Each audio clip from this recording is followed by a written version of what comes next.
brand new purple light. Friends, brand new purple light. Friends, facts, brand new purple light. Friends, red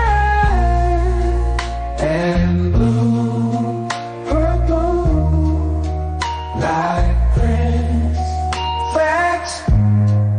You can get to know the ledger, sacrilegious Sunday to melanin Monday.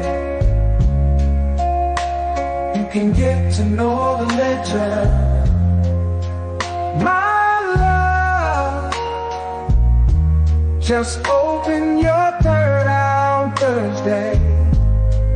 Lord, the food, the art, the clothes, the Vatican's getting exposed fast. We put the show on the road. You better stay on your toes. I was till the land focused on the ego. Then I open my heart, let go of the ego. Grand after grand, we stacking up these C notes. Facts, facts, yeah. We gon' put this shit on our backs. Facts, facts. We in your city, pull up where we at. Facts, facts. Peace, love and light. Peace, love to the family.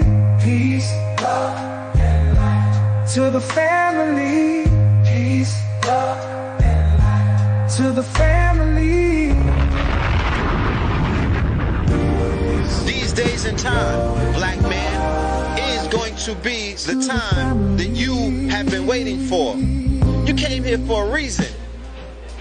Whatever pressure, whatever adversity, whatever the fuck you feel, I don't know what you feel, but whatever you may be feeling is going to push you and it's going to provoke you and it's either going to make you or break you, similar to how pressure busts pipes or the shit makes diamonds. Peace to the family, peace to you and yours, peace to the family, peace to you and yours. Welcome, welcome, welcome to another episode of Third Eye Fridays. You are now rocking with the best. Yes, this is your host for the show, Brother Red Pillar, here to burn this bitch down. No pun intended. Let's go. And that song that you just heard right there, ladies and gentlemen, that right there is the Facts remix, all right, by the 44 Tops. Let me know how we sounding on the audio. Let me know how we sounding on the audio before we proceed and whatnot. You dig? Yeah, man. All right. Yes, sir. This is an early show. Third Eye Fridays. We are coming at y'all. If you at work right now, punching in the clock and whatnot, salute, salute, salute. If you're on a roll right now, handling business, salute, salute, salute. We're going to get you through the day. That's right. We are going to get you through the day. I wanted to go live last night, but it was so much going on, so many things happening. And then I went to a candlelight vigil and whatnot. And I came home, I was out of it. You feel me? I was like, let me take it down and whatnot and come back real fresh on a Good Friday. You feel me? TGIF for all of the people punching in. TGIF. You feel me? Like, we're going to get you through the workday. You know what I mean? We're going to get you through the workday. But before we get into anything, let's go ahead and do the roll call. Shout out to the Twitch audience. Shout out to the IG audience. Shout out to the YouTube audience. You feel me? We are live streaming through all of those platforms. So salute to each and every one of y'all out this month. You know what I'm talking about? You dig? So yeah, that part. Let's go ahead and do the roll call. And let's see who is in the building. You feel me? Shout out to all of y'all. You dig? On this Good Friday. It's snowing in Atlanta. These niggas don't know how to act. It's snowing in Atlanta. You know what I'm talking about? I'm a New Yorker. So I'm like, it's about time and whatnot. But they not used to no shit like that. This is my son's first time seeing snow that he remembers and whatnot. He literally woke me up and was like, "Yeah, it's snowing outside." And That's cool. You know what I mean? That evokes old school feelings when I was a youth and whatnot. So it's beautiful to see the babies and whatnot enjoy the snow.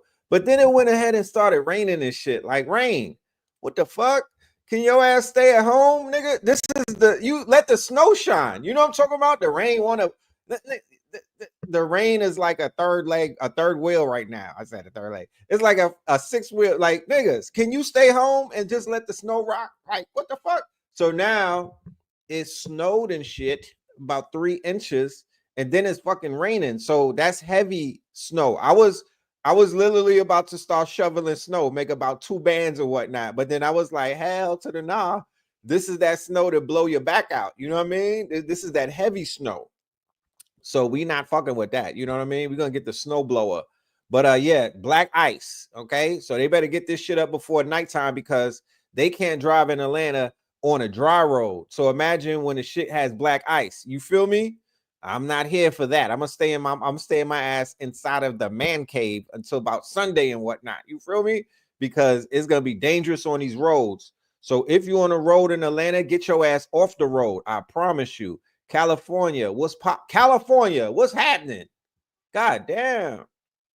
California. We're gonna talk about this shit. All of LA is homeless, right? Oh my goodness. Baltimore in the building, Nashville, Tennessee. We got Portland in the building. We got New Bedford, Massachusetts. We got T-Dot. We got H-Town. We have Jacksonville. You feel me? We have Sacramento. Oh, you in Sacktown. Okay, you lit. Hawaii in the building, Tampa in the building. We got Charlotte in the building. No streams on X. Nah, no streams on X, unfortunately. Philly in the building, DC in the building, London in the building, Ohio in the building. Yeah, Georgia gets shut down when it's snowing. Willingboro, New Jersey, by way of the BX and what? If your ass got a snow plowing machine, go get some bread right now. That's what I'm saying. OKC. You know what I'm talking about? OKC. New Orleans. ATL. You feel me? Yeah, all Ireland. Shout out to Ireland. You know what I mean? Rush bomber clap. We got Moscow in a blood clot building, y'all. Y'all salute Moscow, man. Shout out to Moscow up in this thing. You know what I'm talking about? We global up in this mall. Bay Area, South Carolina, San Diego. You feel me? Palm Beach, Florida. Can we get a temperature check where y'all all tapping in from? I need to know where do I need. I'm a snowbird. I'm an official snowbird. I'm that type of dude that gets on a plane with no bags type shit and just go to where it's warm back in the days. I'm a snowbird. I'm one of those New Yorkers. I get up and go. So I need to know next year maybe where do I need to be going because I don't do cold weather. You feel me? I don't have a lot of melanin, but I got enough of that shit to where a brother is solar activated. You feel me? I don't do good in the cold weather. That's my kryptonite. Detroit in the building, Chicago in the building, Ohio in the building, and whatnot. Santa Rosa, DMV. Yeah, we deep, man. We in this thing deep. You know what I'm talking about? Deep. Las Vegas. North Carolina, Memphis. I need a temperature check. Where the fuck is it warm at? You feel me? Where is it warm at? Because we about to reschedule the plant. We gonna reschedule. Are you in DR? Can you send for me? Can you get? Could we get flued out? Be more. Tanzania. Yeah, all y'all, everybody, it's your turn to flex. Get to flexing if it's warm where you at. Get to flexing. I ain't mad at you. Get to flexing. It's 70 degrees, 36 in Myrtle Beach and whatnot. 70 in South. Get to flexing. It's 80 in Punta Cana. You feel me? Get to flexing. God damn it. You know what I mean? I want to feel the heat because it's like 3 degrees. No, what is it in Atlanta? Let me pull up the app. It ain't that cold, to be honest with you. It's 34 degrees. It's not like brisk and whatnot. You feel me? I got layers and shit. It's not that cold. It's just mad snow. -2 in London. Are we doing Celsius or Fahrenheit? Because I don't be understanding the difference of the degrees, but -2, my nigga. Corona 28.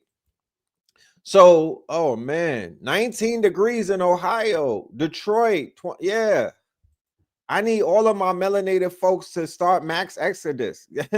y'all, what are y'all doing? Like, what the fuck? 24 degrees in Dayton, Ohio. Don't get on nobody's nerves from Ohio, or like, please, let's all tell them yes to any request that they have, because you don't want to get on nobody's nerves. They got to deal with 24 degrees. They finna cut you off real quick. 31 and be more. Yeah, it's colder than polar bear toenails. You know what I mean? You in Hawaii, what we looking at? What's the temperature? 70 in San Bernardino. God damn. Vietnam is in the building. 49 in Tallahassee. Man, that's not bad. 24, 36 in Jersey. So look, it's 34 degrees, right? 34 degrees in the A, and it's 36 in Jersey. What the fuck?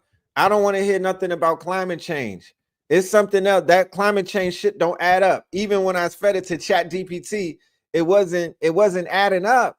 You know what I'm saying? Like, the climate, all that shit is a farce. Nigga, polar shifts. The poles are shift. Something else is going on. This ain't no fucking climate change. I don't believe in that. Detroit, it's so cold in the D. It's so cold in the D. Talk your shit wherever it's hot at. Pop your shit. Pop your shit. 55 in the West. Spin, what up? All right, Qatar is tapping in. Like, what's going on? Why are we so global today? Why are we so global? Is it because of the early? Yeah, in all of these places around the world, I guess it's like afternoon or nighttime and shit. Niggas said it's 62 in Qatar. We got to do more of these early shows. I'm convinced. We got to do more of these early shows. I'm unappreciated at night. You know what I mean? I'm unappreciated at night. 72, it's only 72 in Hawaii. Start for law. And it's 70 in Florida. Y'all got to step your heat up. Yo, talk to them people in Hawaii. Y'all got to step your heat up. That's not enticing, my genius. You know what I'm talking about? That's not enticing. You feel me? No, I'm back in New York City. No, I'm in Atlanta. I'm in Atlanta. There's 4 inches of snow out this bitch. I'm in Atlanta. You know what I mean? This is like an apocalypse. You know what I'm saying? These people out here, they not used to this shit. You feel me? Okay, -2 is 28 degrees. That's what I'm saying. I'm gonna email Donald Trump on Twitter, and he's out here ruffling the feathers of these global elites. I'm gonna tell Donald Trump, yo, while you at it, why don't you go ahead and just cut that Celsius shit out, bro? We need Fahrenheit all around the world. Even the way that y'all niggas be weighing each other, we deal with pounds, lbs, my nigga. What the fuck? What they be like? From the labels at Zara, I try to put on a pair of sneakers from the UK. I'm like, what the fuck kind of, what are these numbers? I'm trying to put on some fits. I'm used to medium and large. Y'all got a whole nother metric system. We want to just do away with all that shit. I'm finna email the big boy, the big dog. You know what I mean? Tell him, yo, switch that up. Switch that up. You know what I'm saying? Fuck out of here. This, you know what I mean? I'm with the one world. Yeah, let's do this one world shit right now. You know what I mean? Because y'all are confusing right now. No disrespect. Hinesville, Georgia, 51 degrees. What the fuck? So you in Hinesville, Georgia, and I'm in Atlanta, Georgia, and there's a 20-degree difference? Can you explain that to me, please? Is Hinesville right next to what's that? Duval? Is it next to like Florida and shit? You know what I mean? It has to be, because what the hell? It's 7 a.m. in Hawaii and it's 72 degrees. Oh, talk your shit. It's gonna get warmer. Okay. Okay, all right. That's what it is. I thought it was like in the daytime. I'm equating my time with your time, but it's only 7 a.m. So it will go up to 90 degrees, hopefully. Yeah. That part. You know what I mean? I'm not with the cold weather. That's not what I didn't, you know what I mean? I didn't sign up. I didn't come back to this planet to deal with cold weather. I'm dealing with the solar energy. You know what I mean? Put me where the equator is at type shit. You know? Yeah, it's obviously not far from Jacksonville. How do you get a ticket for the New Orleans Super Bowl event? That we got tickets in the description on YouTube. And my mods, they'll drop a link for the tickets for the New Orleans event. Y'all really is hype about that New Orleans event because y'all was buying them tickets up a lot. You feel me? I didn't know so many people was in New Orleans up in this bitch, but I guess we got a big following in that region and whatnot because y'all are about to have that shit sold out in a minute. So salute to y'all. I will be in New York. I mean, I will be in Atlanta for the Brother Rich event on the 8th. And then I'm going right to New Orleans afterwards type shit. You know what I mean? Maybe even on a red eye. You know what I'm talking about? But yeah, we gonna be everywhere at the same damn time. You know what I mean? I will be at New Black Wall Street February 8th for Brother Rich's event. You know what I'm talking about? Doing what I do, merch on deck. We got some fire shit. You know what I mean? I'm talking about you'll see the rollout leading up to it. We're gonna roll it out. We're gonna roll out new clothes, and a bunch of other things. I don't want to speak ahead of myself, but yeah, it's lit right now. First quarter 2025, it's lit. It's lit. You know what I'm saying? That part. All right. Okay, let me go to IG. I was ignoring y'all. My bad. All right. Let me talk. West Texas, Norfolk up in this thing. What up, Norfolk? Chicago. What the fuck? What's the weather in Chicago? I seen your Great Lakes froze and shit like that. I'm not feeling that. I don't like that for y'all. San Francisco, Dallas, Houston. You know what I mean? Sacktown, Cali, Texas. You know what I'm saying? You know, if you got the Sin City, Las Vegas, DMV, if you have the opportunity to shelter in place, like if you got it like that to whereas you don't gotta move around, you a legend. And not to take anything away from anybody else. You know, I don't want to make nobody feel like I'm stunting on y'all and whatnot, because I really ain't. I'm really not. I'm just saying that, you know, it's yeah. Let me see something. I gotta bring these videos in. This is the Pacific Palisades. Because we're gonna talk about everything that's going on in this crazy world right now. Just give me a minute. Bear with me, y'all. This is a hellscape. Shit is crazy. It literally wasn't like this on Monday. I don't think we was dealing with none of this shit. How the world has changed in a few days is crazy. You feel me? It's crazy. It's just showing you we in the quickening, because on everything, we wasn't talking about this on Melanin Monday. I had Ross Ben in the building and whatnot. We was reviewing his 2025 predictions, and this was one of the predictions. This was one of the predictions, man. Oh, bro, give Ross Ben his flowers, my niggas, my nagas, and my negooses. Give Ross Ben his flowers. You feel me? Because he was on point with it. He was on point with it, y'all. You feel me? He was on point with it. Let me pull the video up that Ross Ben was talking about homelessness, and then we're gonna start. We're gonna get to cooking, my G. We're gonna get to cooking. And all right. So now, the last planet we're gonna look at is Venus. Okay, Venus. We're starting this year is in Aquarius in the 11th house. We talked about this. The 11th house, where the house where we come together. What's the big key word associated to Venus also? In a word we could say, our values. So if you want to know how Venus expresses in your life, ask yourself a simple question. What is most important? So if you can answer that, you have a good relationship with Venus. Some people can ask themselves that question and not know the answer, right? Or they might be in conflict if they're truthful in their answer to themselves, what they really value. Oh, and I even should back up. Let me back up and saying, when Venus is in Aquarius, in the 11th house, question what really is important. What do we really value concerning society, societal design? It becomes like, a driving question. Okay? So when I look out at society today and see that Venus is going to be in Aquarius in the 11th house at the beginning of 2025, and I would have to guess or envision how this may manifest, I think it's going to manifest around the issue of homelessness. Okay? Because as it is now, and we have to kind of get out of our soapbox, we got to get out of our ideologies, we got to get out of our belief systems for a minute to accept these keywords. So just roll with me, all right?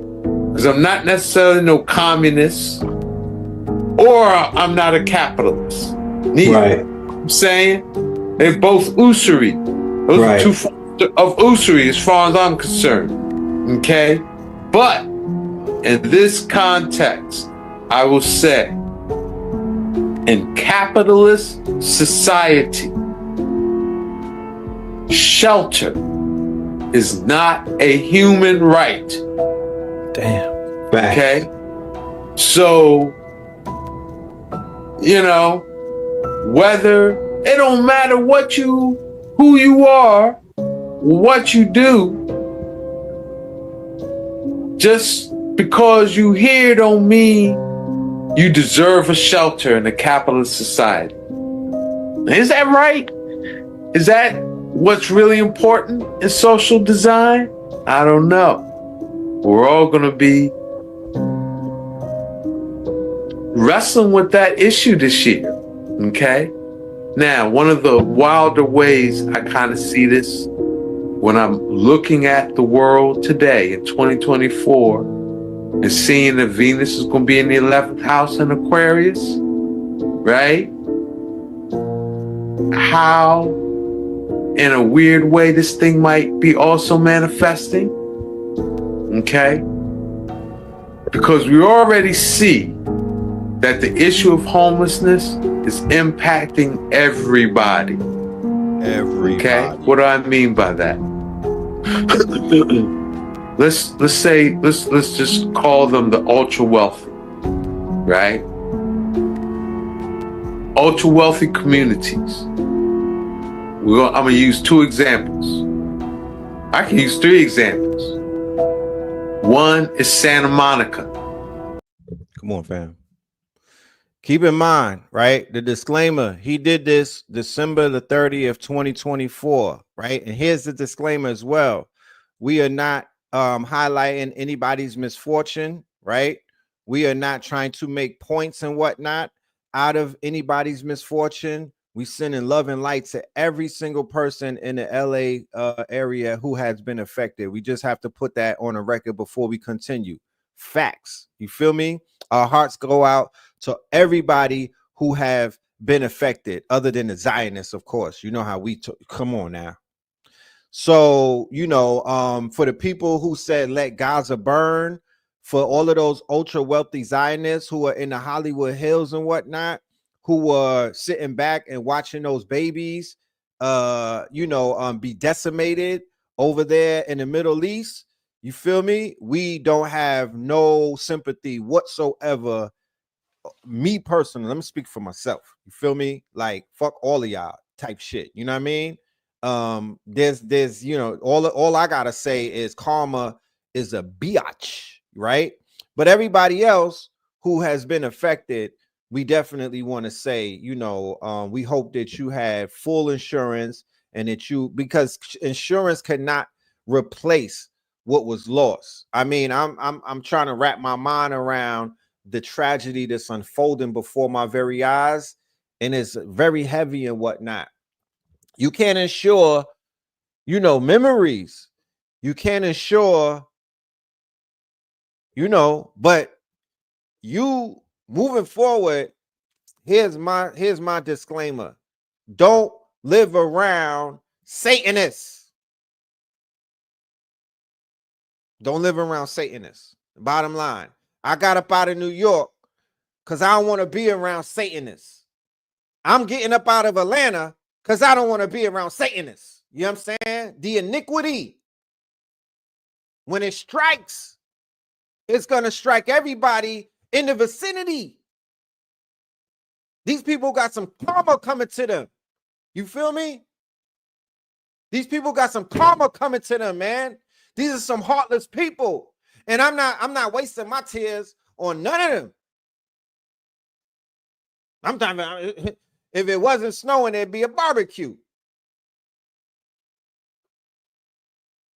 Y'all want to be living up under these goddamn devils and whatnot. Nah, we ain't doing that. They fire burn. When I say fire burn, fire burn. Babylon is falling. When in Rome, my nigga, when in Rome, you need to not be around the Romans. When in Rome, your ass don't need to be living in the Colosseum. Okay? Because you be kikiing with these motherfuckers, thinking that you one of them.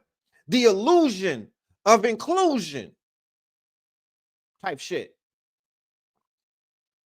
So now the same people that were stepping over the homelessness, treating them motherfuckers like furniture and whatnot, now they got to deal with homelessness. Now they got to deal with not having, because you know, we only assuming that they got enough money to build another house. We only assuming that they got a fucking a beach home somewhere else. We only assuming that niggas will pick up the phone and let them crash and couch surf. That's just an assumption. It's some people that don't have no options because they so damn evil. Okay? But let Ross Ben continue to cook. You feel me? Let Ross Ben continue to cook, because this is what you call prophecy. And he didn't do it by speculating. He didn't do it by just pulling it out of his ass and whatnot. He did it scientifically by utilizing the charts. He's giving you pure reason and science. Salute to the God. California, where the rich and the wealthy and the influential own all these beachfront property. That's the first. He could have chose any other example. He said Santa Monica beachfront properties as his first example. My goodness. Right? But the homeless having camped out on Santa Monica Beach so deep, so intense, the ultra wealthy out there, they homeland insecurity. They're not in their comfort zone, right? Yeah. So the ultra wealthy are going to be hit with the same question: what's really important concerning social design? And why I bring them up is because the ultra wealthy, probably one of the drivers that motivated them to be ultra wealthy, right? So they wouldn't have to deal with issues of homelessness. They wouldn't have to deal with that issue, right? But the omniverse is making it the fabric of space-time. Everybody got to deal with it. Real quick, I hate cutting the God's wisdom and whatnot, but be very careful of the propaganda about people starting the fires, right? Because the insurance companies will not insure you if it's a man-made fire, okay? So you got to be very careful about pushing that narrative and whatnot, because that narrative is sometimes created by other sources. Not to say that this wasn't man-made, not to say that, you know, because last week niggas was talking about UFOs and drones and whatnot. Okay, this week there's fires breaking out of, you know what I mean? The shit's just popping up. There was 3 fires that just erupted simultaneously. We don't know what the fuck started these fires. You feel me? I know that the winds was blowing mad strong, and it was so many, it's like a perfect storm that took place. It was like a perfect storm. The water wasn't in the fire hydrant. The fucking mayor was in Ghana, my nigga, trying to do Dirty December. Like, what are you doing in Ghana? You're not even Guyanese. But anyway, what fucking mayor goes to Ghana during the week? Nigga, it's a weekday. How you, I mean, this is a job. You going to Ghana? So there was all kind of it was a perfect storm. Like, if one thing didn't happen, probably none of this shit would have occurred. The no water shit. They want to help out the fucking fish and whatnot. There's no water. The water pressure is wild low. The mayor's out of town. It's so many fucking factors that added in. I don't know. I don't know who's to blame. I don't know who's to blame. But let Ross Ben continue. I'm sorry, Ross. I'm running my mouth. What's really important concerning social design over here? You know, should shelter be a basic human right? And why I'm using those beyond just saying advancements fighting homelessness. I'm using specific keywords associated with Venus, Aquarius in the 11th house. That in a capitalist society, right, shelter will be deemed a human right. Or conversation around that will be active this year. Like, will it happen this year? I don't know. But that conversation is going to become relevant. Damn, Ross. That was deep. That was definitely deep. Right. Thank you for reminding me. Ghana caught on fire too. They have a historic marketplace that burned to the ground. I didn't hear no pray for Ghana's, right? Their livelihood. This was a place where they sent all of the Sheen and all of the motherfucking Fashion Nova. Okay. They not sending a bunch of linen over there. They were sending secondhand clothing to this Ghanaian. That's, you know what I'm saying? And then they buy the clothes and they sell the clothes at this marketplace. But it's all secondhand barrel shit, right? And it's a historic market. You feel me? It's almost like 125th Street, open air market and whatnot. That shit burnt to the ground. Okay, Ghana. And then the mayor of LA, a black lady with short hair. She was over there. I don't know what she was doing there. Was she getting dual citizenship? I don't know. I don't know what her purpose is. I didn't even know who she was until the other day. You feel me? But shout out to her type shit. You know what I mean? She was playing a mannequin challenge when they ran up on her. They was asking her questions and she was stuck. Like, I'm like, say something, sis. What the fuck for the coalition? Say something. She ain't want to say nothing. I'm like, say something. Say something for the black mayors. Stand up like black mayors. If there's a black mayor in your city, my nigga, get the fuck out of there. You know what I mean? We talking about incompetence on a level of unknown levels. You know what I mean? The black mayor incompetence chart is crazy. Y'all niggas don't do nothing. You know what I mean? If you live in LA, the prices of living is finna rise up. You feel me? I mean, God damn it. God damn it. Did P. Diddy house burn down? Did P. Diddy's house burn down? Can you say this is for a fact? Did Kai Cenat, the place where he was live streaming, because I was watching the subathon with my nigga Kai Cenat, was it December? And his house was next to P. Diddy. That was a fire-ass house. Did that shit burn down? The fuck? What's going on out here? Shit.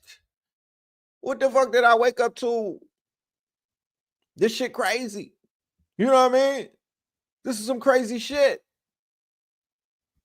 But let's continue, Ross. My bad, man. I'm running. My brother. Do you want to expound on what's being said? Well, thank you. Yes. That's just a snippet. I think that's something that we will see as this year unfolds. I have been seeing a lot of news articles Yes. appearing about homelessness. I even think that homelessness, like, and I guess the review of 2024, one of the statistics that has come out is that homelessness increased dramatically.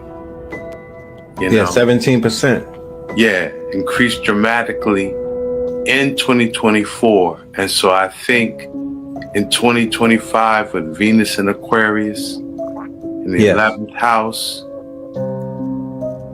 you know, the issue of homelessness in this society is, you know, affordable housing and shelter. Right. The human right of shelter, you know? Right. I do feel that is going to be, and now it's kind of contrary because people don't associate that with Republican administrations. With that administration, right. But I think it'll be interesting to see how that plays out. It'll be interesting to see how that plays out. I think the fabric of space-time and the condition of the 11th house domestically, you know, our communities, our societies, where we coming together. This issue of homelessness is going to make everybody have to think about it. The wealthy, people that they didn't think they ever would have to deal with homelessness. They're going to have to deal with it. You know, they're going to have family that's homeless, homeless encroachment on their comfort zones in different ways, you know. I also noticed in the stories I saw about 2024 is that a lot of municipalities and a lot of counties had outlawed homelessness. Yes, they have. And the Supreme Court actually affirmed they could do that. Right? Yes, they upheld that. So how that plays out will be interesting. You know, what is that really going to mean? What is that going to set the stage for? And how is that going to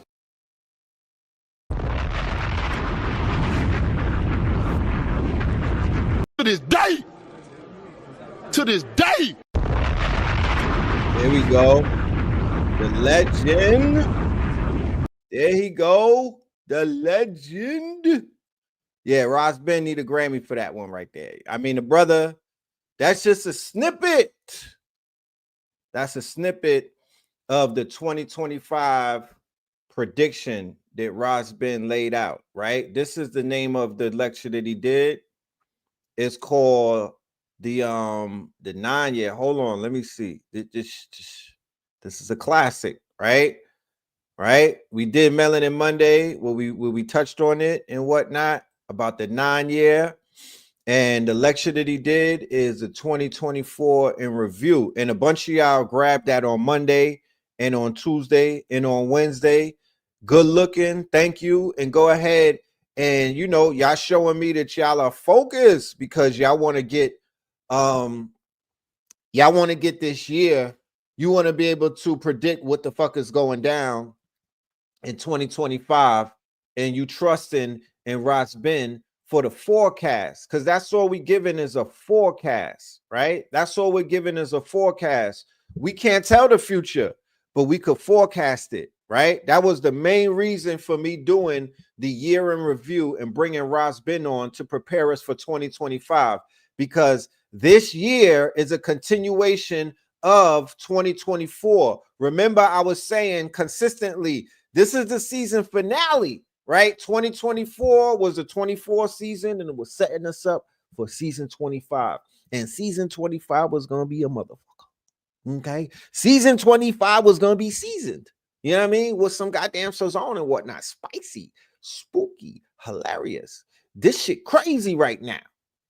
This shit crazy right now. I mean, goddamn it. We are only 10 days up in this bitch, and I can't keep up. I literally can't keep up. This motherfucker is moving faster than 2024. We didn't even get no Cat Williams yet. God damn it. How can we cap the presentation?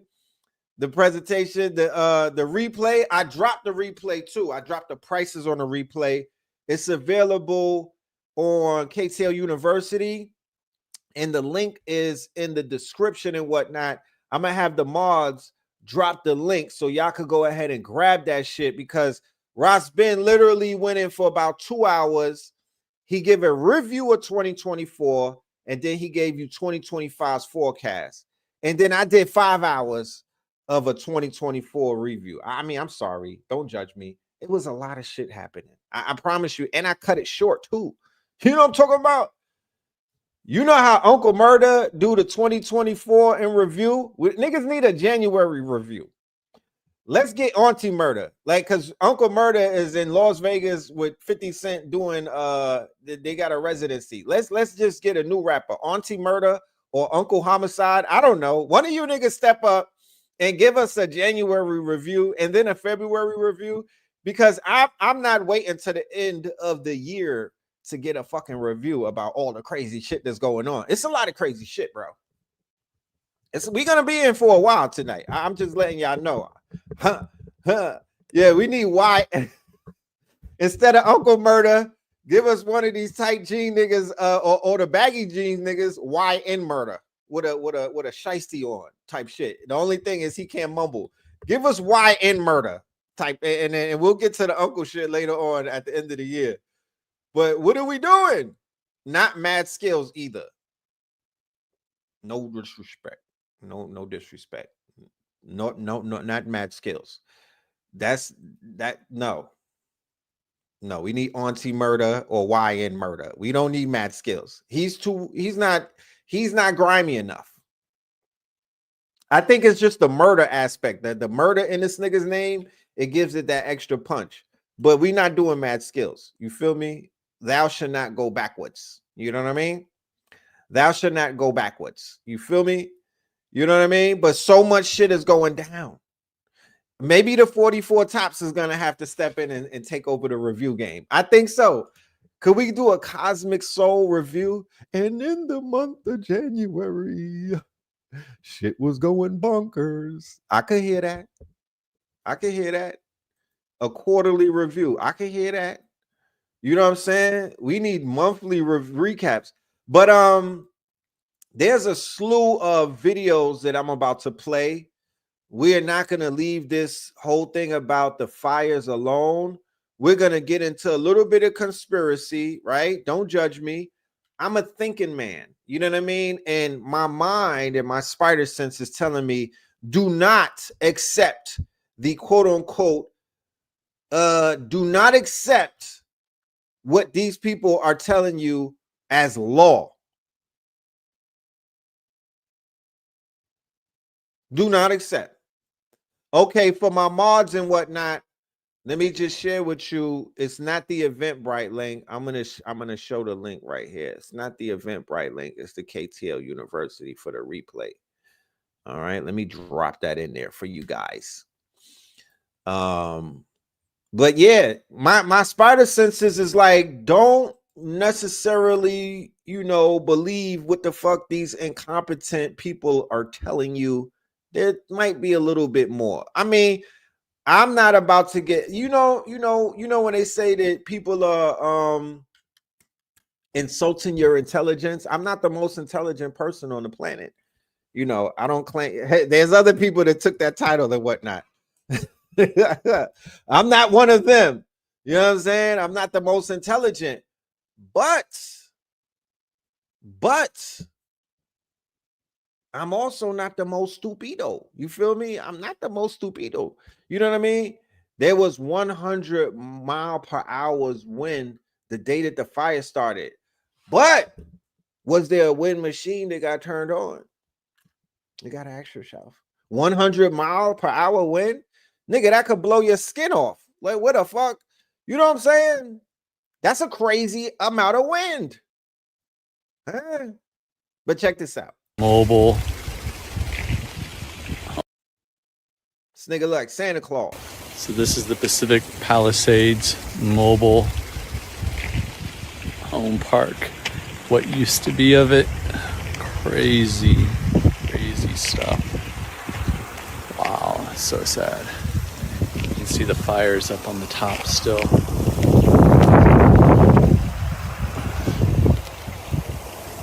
Wow.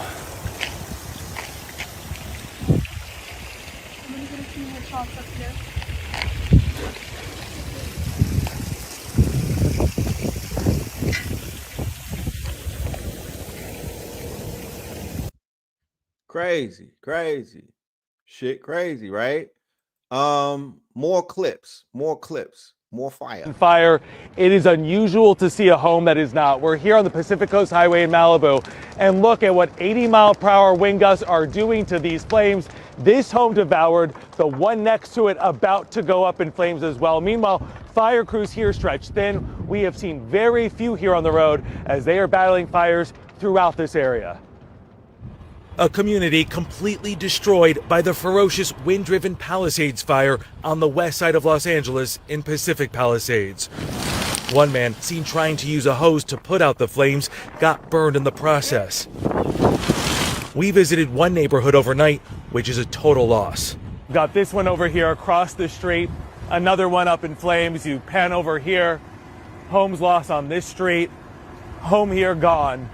Firefighters aren't trying to save anything here. They're trying to put out these flames to prevent them from jumping to other neighborhoods. I've never seen anything like this. The Palisades fire broke out Tuesday morning and within 20 minutes exploded to more than 200 acres, creating the walls of flames you see here. While evacuation notifications were sent out, traffic built up on the few main routes in and out of the area, leaving vehicles stuck in the gridlock as flames advanced closer. The flames moved in so quickly, people who were trying to evacuate, they panicked. Every car that you see here represents someone or a family that in that state of fear thought the best option was to abandon their cars and flee on foot. A bulldozer cleared 100 cars from the roadway to create a path for fire engines. Come on, guys, we gotta go! Our own CBS News crew narrowly escaped flames as the fire grew to encompass the whole town. Governor Gavin Newsom urged residents to heed evacuation orders.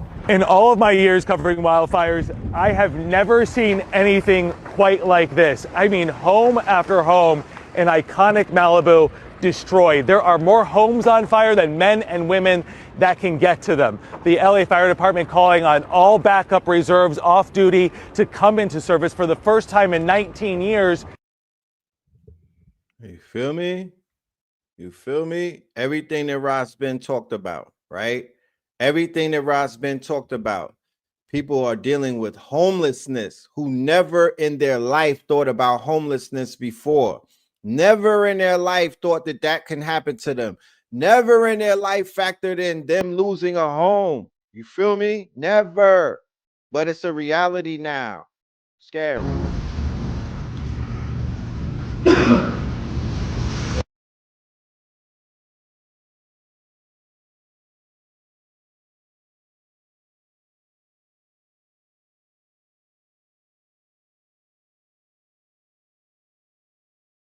Okay, I guess let's park along the street, yeah? And then, Dave, if you can just go ahead of us and try to set up a signal. Right here. This is where it's got to be. This is, oh my God.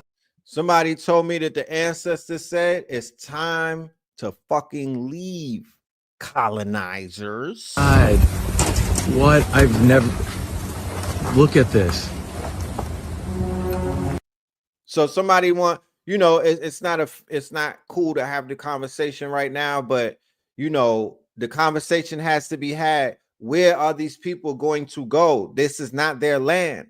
Where are these people finna pack up and go? This is not their land. It's the same thing that's going on. And is it real? They are encroaching upon land that is not theirs. You understand? And when it's not your land, nature will wash you away. It will burn you away. It will blow you away. That's not their land at the end of the day.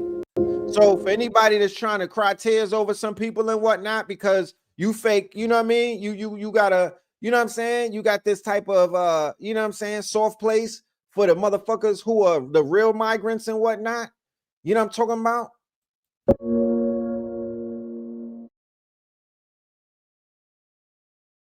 Respectfully.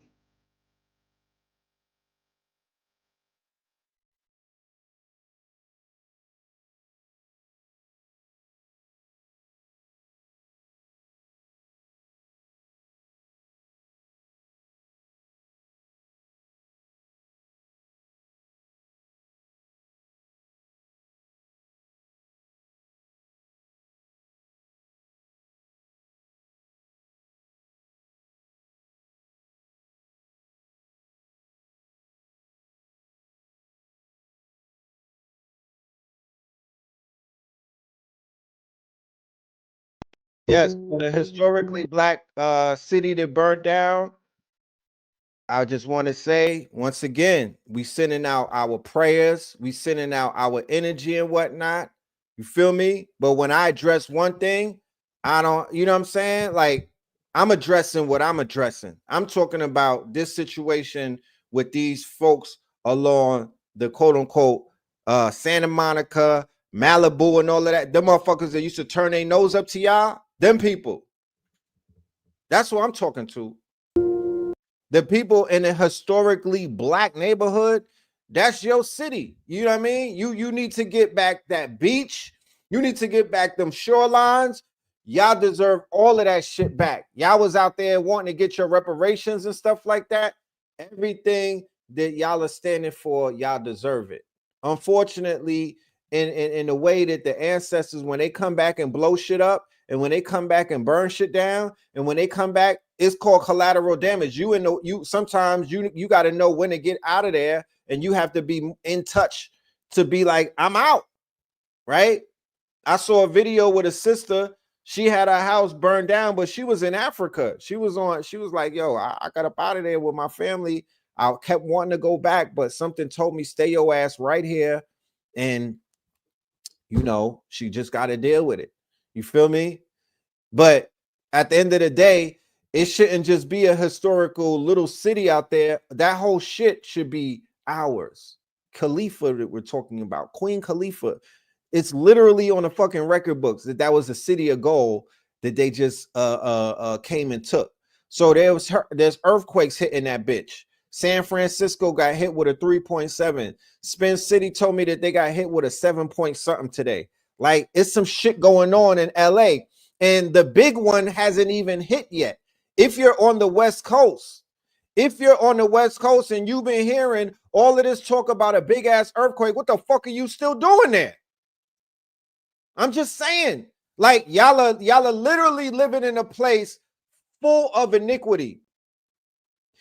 If you wanna act like you don't know what's going on in the Hollywood Hills, that's on you. If you want to act like every single person that they send in California or Hollywood, they send them niggas back completely changed, completely compromised. If you want to act like that they wasn't child trafficking, if you want to act like every single child that they sent to Hollywood to be a fucking actor got turned out by these same people that y'all want to cap for, if you want to act like that's not happening, that's on you. But all I'm saying is, when you live amongst devilish people and devilish shit happen to them, at the end of the day, I'm not crying for them. I'm not crying for them. I don't have no remorse in my heart whatsoever to none of these people, because they turned the other cheek when people's lives were being taken away. All of those thousands upon thousands of people that's living in tent cities and whatnot, nobody was trying to help these people. You understand? For all of them souls that they take in Los Angeles, Paris fucking Hilton. You niggas want to send me clips about Paris Hilton's house burning down? Like what? Nigga, the fucking Hiltons? You mean the same Hilton hotel that's a part of the child trafficking rings? You mean the same Hiltons? You mean the same bird brain that got on MTV and was leading women astray for years? Her? Okay, that part. God damn it. I don't smoke that much weed. My memory is intact. My memory is intact. I don't cry. I'm not no celebrity worshiper. Fire burn all of them. I'm done with all of them, bro. The fuck? The party must die. So when the party must die, we watching the party die. Hollywood gotta burn. The Hollywood sign up in flames, nigga, that's iconic. That's iconic. That's iconic. You feel me? That whole shit is finished. All the way going back to Harvey Weinstein. You've been watching Hollywood burn day after day after day after day. I hope DJ Twitch wife, I hope I hope her shit burnt too. God damn it. I told y'all when DJ Twitch died, y'all might not even, who the fuck is DJ Twitch? Ellen DeGeneres DJ. The nigga committed suicide allegedly. He had a Becky wife, right? The other day, the Becky wife put out a motherfucking book and she was getting real Becky on him. What does that mean? She was doing shit that Becky's do, talking about, oh, he was on drugs. You know, you know how Becky's do. I didn't say Karen's, I said Becky's. Becky's is like Travis Hunter's girlfriend. They'll get on a live interview and be like, I didn't really like this nigga when I first met him. What the fuck? That's some Becky shit. You know what I mean? Our sister wouldn't say no shit like that. You know what I mean? It's the Beckery, right? The fucking Beckery. It's the Beckis. It's the Beckwithness. You know what I'm saying? It's the Beckwithness. Like, I'm done with all of that shit. I'm talking, no, not the dancer from Ellen, the DJ. The token. The token. Let me go ahead and pull up this Becky shit. Because when DJ Twitch, I don't even know this brother, but when he died, I was like, shit is fishy. You know what I'm saying? Shit is fishy. It didn't sit right with me. Once again, spider sense went off, right? And I was like, how does a nigga commit suicide and he had, you know, it just don't make sense. They was like, he got up one day and he booked a hotel and whatnot. And he booked a hotel, which was like, he got an Uber, he got a fucking car, he got in an Uber, he booked a hotel, and then he went and unalived himself at a hotel. And it was just like, what? Like, that don't sound like, you know what I mean? That's not brother activity. You feel me? Like, from one brother to another, that just don't sound like some brotherly shit. You know what I mean? Like, it just didn't sit right with me. I was like, astaghfirullah. That's not right. Like, that's not the whole story. That's some Hollywood cover-up shit. You feel me? That's some cover-up shit. You know what I mean? And this story is one of so many stories of men, black men, and you know, your choice and who you sleep with and who you bed and whatnot. You know, that's the shit you got to live with. You feel me? That's Russian roulette sometime. But I'm like, I didn't buy the story. So all kind of crazy shit came out about this by his wife and whatnot. She changed her last name after he died about 2 weeks later. Now she put out a little memoir where she's basically talking about her husband had drug use. You know what I mean? I'm just all kind of Becky like shit. I don't even want to get into it because it's wild, messy and whatnot. You feel me? But I'm like, God damn it. You know what I'm saying? This is the shit that people got to deal with. And yeah, they got 2 children. They got 2 children and whatnot. They got 2 children. Okay.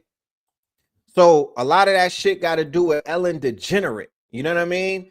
And all of that shit about her being discovered with you know what and you know who. She's tied into Epstein. She's tied into Weinstein. She's tied into Diddy. She's tied into all of that shit. She had to move. Okay. She had to move. She not even in LA no more. She on a run somewhere. Okay. Yeah, Diddy was definitely on her show a lot. So whatever the fuck was going on with DJ Twitch, it has something to do with him not being able. Yeah, he was a dancing ass nigga. He was a dancing ass nigga. He used to be on the show dancing and whatnot. He'd be DJing and he'd be doing dances and whatnot. She had him kind of like, you know, it was low-key minstrel activity. You know what I mean? And then she came out with that Becky Logic and whatnot. And I'm just letting y'all, I'm just here to say no disrespect to nobody. I'm not trying to disrupt nobody's happy fucking igloo. But god damn it. You know what I'm saying? God damn it. Them days is coming to an end, man. People are starting to wake up. You feel me? Now look at Instagram want to take my, oh man. Shout out to the Instagram. Oh, the time was up. They only had me for an hour. We was lit on Instagram. I hope they make it over here. You know? Instagram said that they're gonna stop with the hating and whatnot. I'll let you know. We'll see. You know what I'm saying? We'll see. Give me free. Give me free. You know? Ellen DeGenerate. So I'm here to say, let's bring the case back. I'm not big on what's that shit where they do this with where you could do a lot of people signing up for like a what's the name of that site? Change.org. Is that change.org? It's one of them things where you could do like a survey, right? I'm saying like type shit like let's try to bring my nigga to justice or something. You feel me? A petition. Yeah, there we go. Let's sign a petition to bring that case back up, because even his family is upset type. They like, yo, we don't believe the initial story. The woman, the Becky, is treating his mother like garbage. You know, I'm messy, right? I be reading shit. I'm mad messy. That's what they said. That's what the family was like. The Becky, the white wife, is keeping the children away. She's being very uncooperative. You know what I mean? Yeah, I want to open up that case because that brother needs justice. He needs justice. Let's get back to the fires.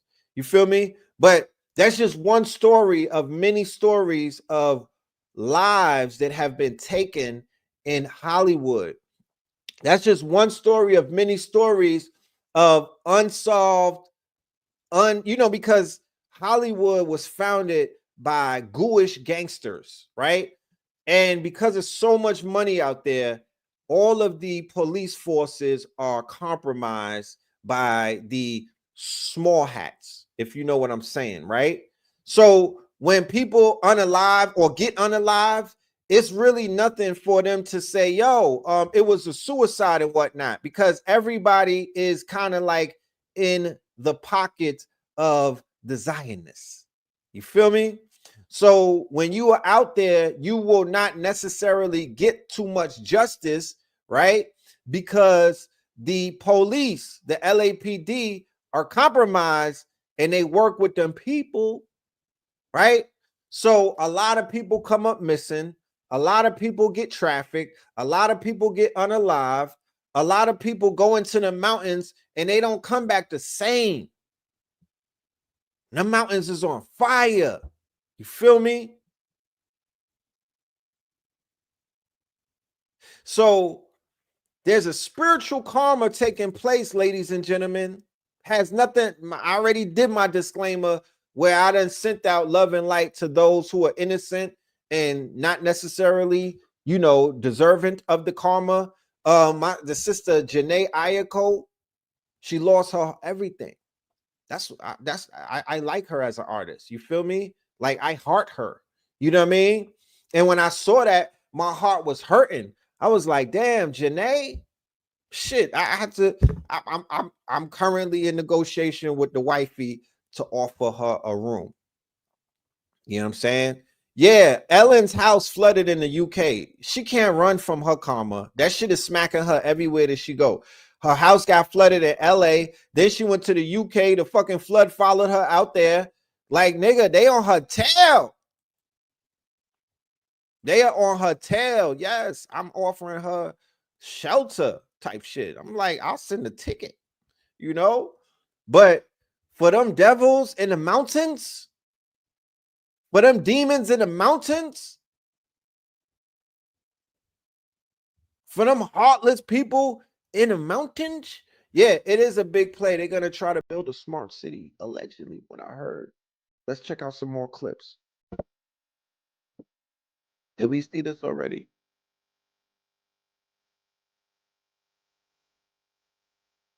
Shit crazy, man.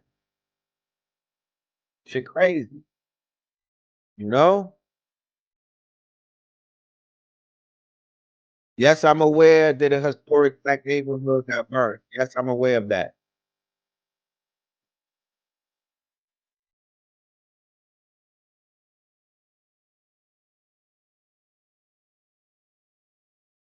Hawaii is still burnt. You know, Hawaii is still burnt. They forgot about Hawaii with those 2,000 missing children. You know, they forgot about Hawaii with those 2,000 missing children. Nobody talks about that. You know, nobody talks about that. Nobody sends out no loving lights to those children. Nobody asks me, yo, Rev, do you remember the Hawaiian children? Oh, so I don't want to live around a lot of white folks. You feel me? Imagine if this and of course it's political because this is a blue state, and you know, Trump administration and whatnot, they hate the blue states. They hate Gavin Newsom. Gavin Newsom, who was gonna be a contender for 2028, he now gets canceled out. He now gets canceled out and whatnot. He can't even think about running and whatnot. You know what I mean? So now they got LA looking like Gaza. Like, what's the fucking coincidence of that? The same people in LA that was pro destroy Gaza, they got dual citizenship to Is It Real, mind you. They got dual citizens. You feel me? Your neighbors. Your neighbors. Your neighbors are evil people. Okay. Your neighbors got ill karma on them, and that karma somehow is spilling over and affecting other people. But your neighbors were some of the proprietors, they were some of the main ones who were pushing for babies, for elders, for people to get their land taken, right? They were sitting back laughing. There's TikTok videos of them, right? So we're watching divine retribution in real time, and it's crazy and whatnot. It's crazy. But I would definitely say, shout out to B-Dell. I see B-Dell is putting up a video later on. I will be tuned into that because he's going to be speaking about the 5 portals that the Pope opened up on Christmas. In his video that he did about the portals, you know what I'm saying? He was talking about, he was literally speaking about the fires. Not predicting the fires in LA, but he was speaking about the chaos that's coming and whatnot as a result of these portals being opened up. And I don't know about you, but this shit is chaotic. There's been a lot of chaos. It's been a lot of chaos in the past few days. I can't keep up. I cannot keep up. You know, it's a lot. Okay, it's a lot. So, do we believe in the Pope? Absolutely not. But what the fuck does that got to do with anything? The fuck, nigga? It's not the Pope. It's the fact that he did some shit, nigga. We live in America. Nigga, the shit that they do has an effect on the world. Let's stop playing. I don't believe in them, but I believe that the Pope is the Rome has such a, they have their fangs so deep in the world that Rome can affect things. I believe, yeah, they sacrifice human beings to the tune of thousands daily. The fuck are you sacrificing? You know what I'm saying? You niggas are scared to send a chicken to heaven. They out here cutting off They doing heinous shit daily, feeding their gods. Yeah, that their magic works, nigga. Their magic works, but they getting pushback. They're getting pushback. Like Cat Williams said, this is about evil versus good. However you see that, because a lot of people have different perspectives. It's all vantage perspective. It's all about vantage. What is your vantage point? The people, my vision of who's evil or what evil is may completely differ from what your perspective is. But I'm just gonna go out on a limb and say that these 1,000 people that are on this live right now, the reason why we are on this live together is because we see together. We have similar visions. This whole life is about perspective. I'm going to get into this conversation right here. I'm going to switch topics. I'm going to pivot a little bit. And I'm going to talk to you about perspectives. And I'm going to talk to you about the danger of trying to recreate history. Because one of my biggest pet peeves is the fact that we live in a society now where people are trying to change history. It's called revisionist history. And when you revise history, you completely change perspectives, because here it is. You may have been born in the year 2000. So some shit that happened in the 1980s and some shit that happened in the 1990s, you wasn't even there for that. All you know is what is told to you. So your perspective about reality can be completely manipulated if your ass is being fed lies. A small case in point that I'm going to use, and this is some real small shit, but it could be understood. There was a movie that came out called NWA, right? And in that movie, NWA, there was a character in the movie by the name of Dr. Dre, right? So everybody who was born in the 1980s and in the 1990s, we knew that Dr. Dre wore nail polish. This nigga wore lace fronts. This nigga wore eyeliner, like how Polite used to wear, Maybelline. This nigga was a fruitcake, okay? And he's a woman beater. Those of us who are alive saw him throw D Barnes down the stairs, okay? We knew that every single artist who spent 2 nights with Dr. Dre was like, that nigga's in a closet type shit, okay? This is your man, Dr. Dre, the legend, allegedly. But for the people who was born in the 2000s, like my son, I have a son that was born in 2007. He don't know this about Dr. Dre. He never heard all of this shit about Dr. Dre. All he know is Dr. Dre is the nigga with 50 Cent, Eminem, and he's this crazy successful producer that he just had to have the Dre Beat headphones. This is my son leaning on me to buy $200 headphones for Christmas. And I'm like, not from Dr. Dre, nigga. That might give you a yeast infection. Dr. Dre is bad business. You know what I'm talking about? Like, I don't know what's inside of those headphones. There may be a frequency to change your fucking your hormones, nigga. It might be some estrogen in those headphones. I was like, I'm not buying them. And he was like, you got to get them for me because they are Dre beats by Dre. I was like, the only beats that I ever seen Dre do is on D Barnes, nigga. We not doing that. And finally, I think his mother got him. I didn't get him, but somebody succumbed and got him the headphones. So in the movie, NWA, Dr. Dre is portrayed as a gangster. This nigga was beating somebody up. Dr. Dre was like an action figure in the movie NWA. So that right there is called revisionist history. That is not real. He is not tough like that. He never did anything tough in his life. The toughest thing that he did was sign Snoop Doggy Dogg to a record deal. That was his toughest thing that he ever did. Tupac called him out. Eazy-E called him out. Nigga DOC called him out. Suge Knight called him out.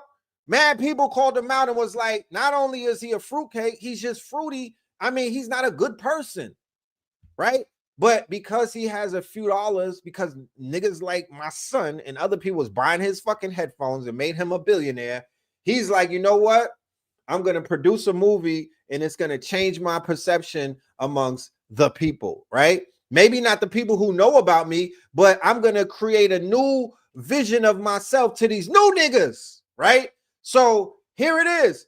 I'm standing in a room with and there's a Dr. Dre poster on the wall. The Dr. Dre that I see through my eyeballs is not the Dr. Dre that a young nigga sees through his eyeballs. Right? Revisionist history, meaning that your perception of reality is skewed because you was fed lies. Every single movie that Hollywood puts out is based on a true story. But if they change one little piece of that story, they change reality because that's not the real reality. So they're going to change. If they change your perception of what was real to what is REEL, they completely change the timelines. So now they're creating an environment where you have a completely different way of seeing things based off of somebody who's being fed lies, right? From a revisionist history standpoint, and they see it completely different. What happened in America when they had the Reconstruction period? They started changing everything around. The Civil War was not the Civil War that they was teaching us in school. So many researchers have come out to say that the Civil War was the Silver War, and that the Civil War was freeing white people.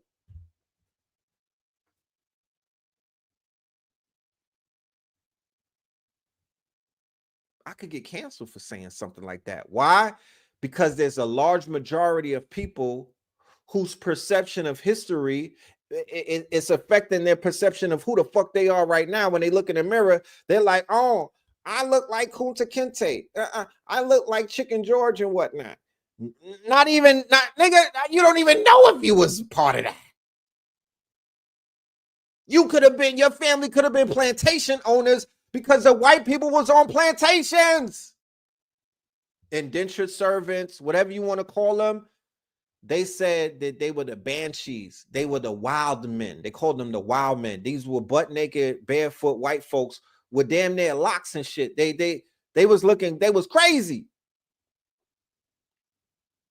When you go back and you look at the 1920s depression and all of these fucking chimney cleaners and whatnot, and these white people looking tattered and whatnot, Cabbage Patch Kids, orphan trains and whatnot. What the fuck is that? What the fuck is that? Why didn't they teach us none of that in high school? Why didn't we learn about that in history and social studies? Who the fuck is that? You know what I mean? Why do white people look hurt during the Depression and our people was wearing furs and whatnot? Niggas was driving Model T's and whatnot, pulling up. You seen them. You seen them. You seen homie with this nigga had the waves and whatnot his mink was dragging. These was Josephine Baker. Niggas told me Josephine Baker was a 5. There was so many baddies back then. What are you talking about? Niggas wasn't hungry. We didn't look bad in the Depression. Jack Johnson, yeah, the big hats and that. These niggas was starting, nigga. So all of that talk about we was fucked up. How, Sway? Black Wall Street. They was wearing something called bespoke. Do you know what the fuck you know how much a bespoke suit costs today? Nigga, bespoke. I mean, the whole suit is made from scrap. The Jews were living in the ghetto.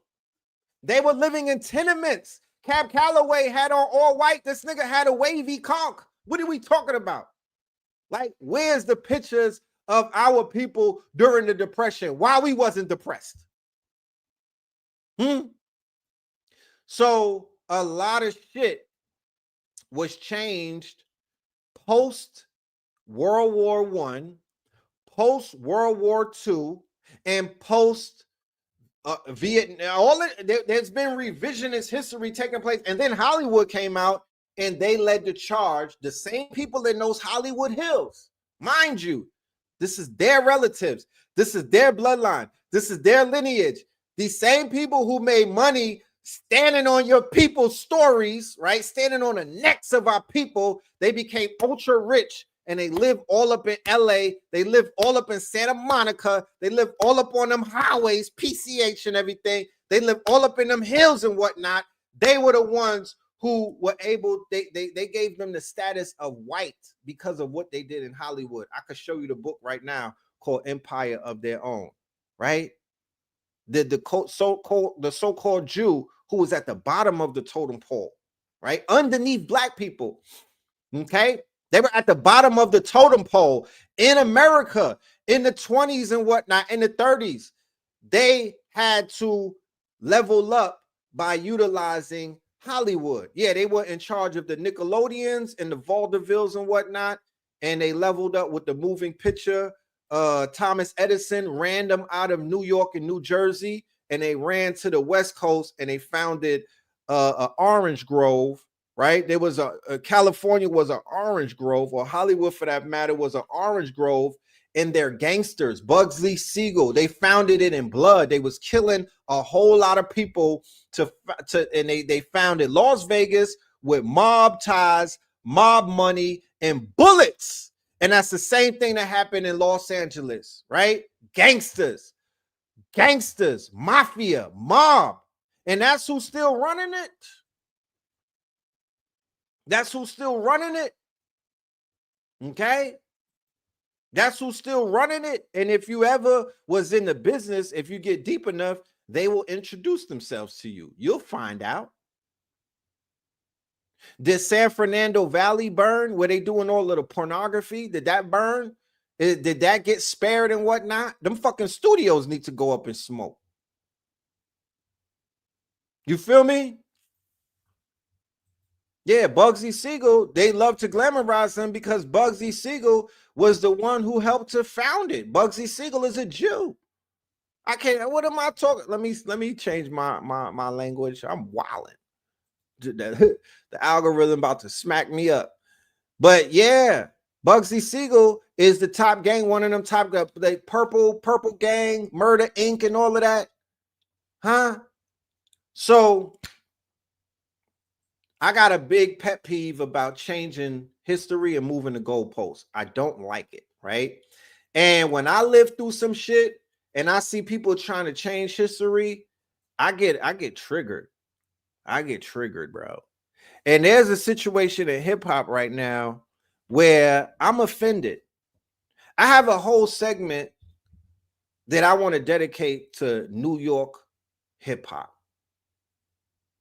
And it's called The Audaciousness of These New York Niggas.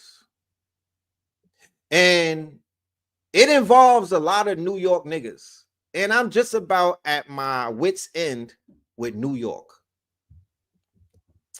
New York to me is the worst genre in hip hop right now.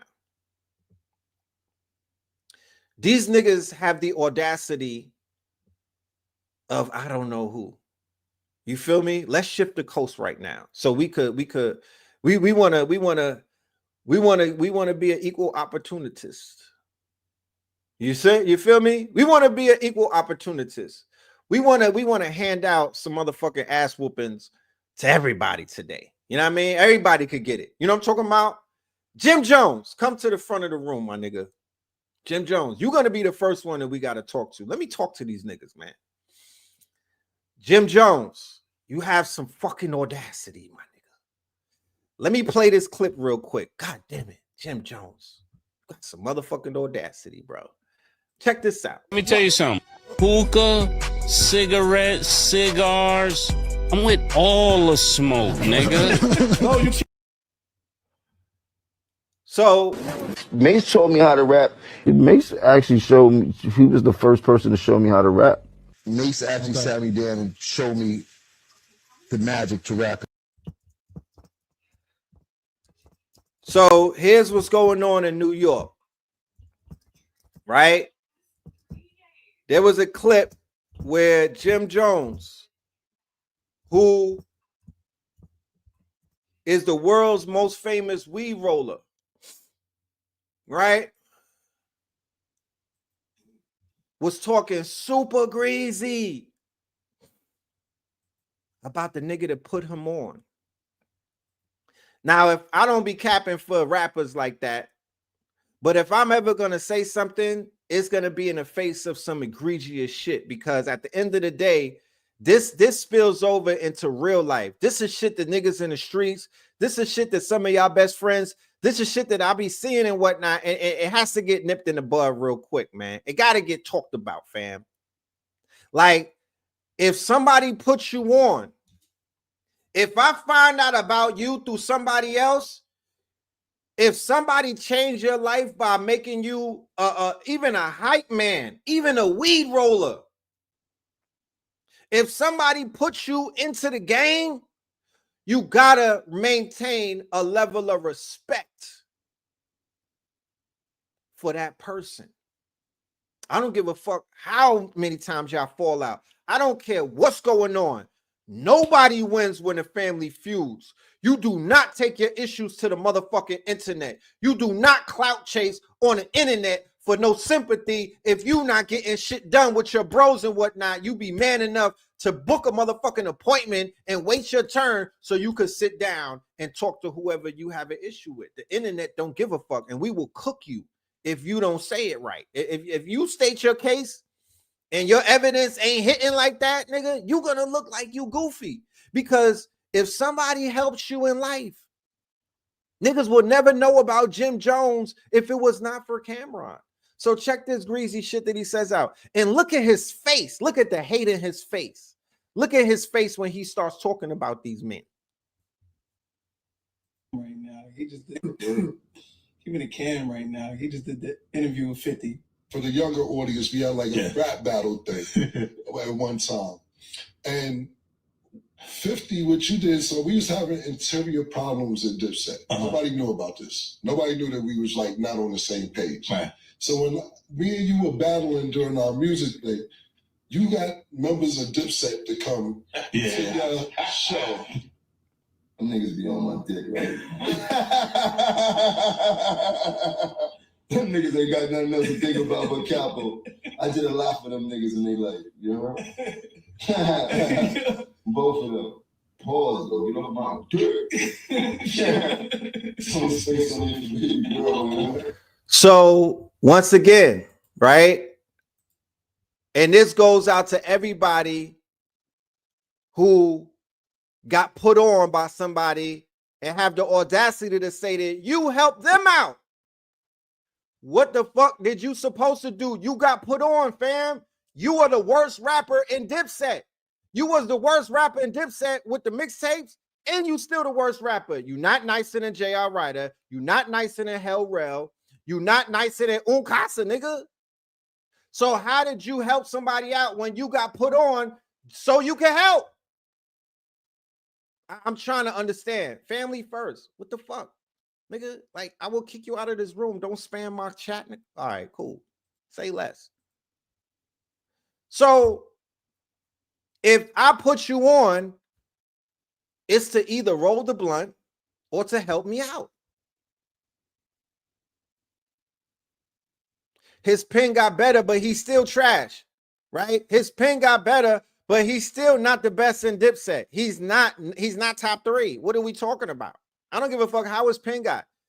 He's nigga, we gave him a shot. He got one hit. He's riding out that hit. He's the oldest YN on the planet, bro. He turned on Max B. He turned on Cameron. He turned on Mace, right? This is a virus. It's niggas like that running around that people are trying to fashion themselves after. This is a spirit that I'm speaking to, not a man. This ain't about hip hop. I'm speaking to the spirit of you ungrateful niggas out here. There's generations of people like this. We would not know about. So I did mad shit for these niggas. Nigga, you are the help. What do you think you supposed to be doing?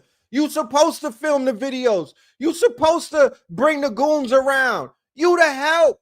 You wasn't no rapper. We talking about Cameron, fam.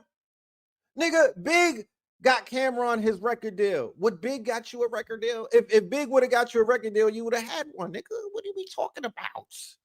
He was one of the rappers who lowered the bar to entry. Jim Jones, Jimothy Jones, nigga. Jimothy Jones. He was one of the main rappers who lowered the bar of entry for rappers. You want to talk about that, Jimmy? Huh? With them trash ass bars, with them fucking and we got to remember, we talking about when lyricism was a thing, not these days when these niggas are literally mumbling and getting on. We talking about when lyricism was a thing. Jim Jones was on a mixtape making my ears hurt.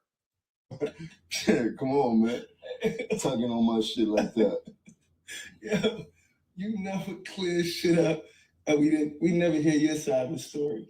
Kim's like, I thought we could pull it together. Next thing I know, I see Jim performing with That nigga ain't think nothing. He could pull nothing together. He couldn't do nothing with me. He couldn't tell me nothing, nigga. Like, let's not get this shit twisted. Like, nigga, nobody could tell me nothing, nigga. I was my own boss. I did what I did as a fucking soldier because I was a soldier, nigga. You heard? I had the soldiers, nigga. Nigga didn't tell me nothing. You heard? I did what I wanted to do. I seen the shit. So now the soldier wants to talk like a boss. So now the soldier wants to talk like a boss. No, you are trying to recreate history because you're speaking to my son and them. The niggas that was born from the year 2000. You are Dr. Dre of the East Coast. You are literally speaking to the YNs. You're not speaking to me because I still got a memory. You destroyed Harlem with the gang shit, nigga. When are you gonna pay for that? You single-handedly destroyed Harlem, bro. That's what you did. And you sitting around beating on your chest like that's something to be excited about, nigga. You destroyed Harlem. If you not from Harlem, you won't know what I'm talking about. Okay? This energy is in the conscious community. This energy is all over hip-hop. This energy is a virus, bro. Okay?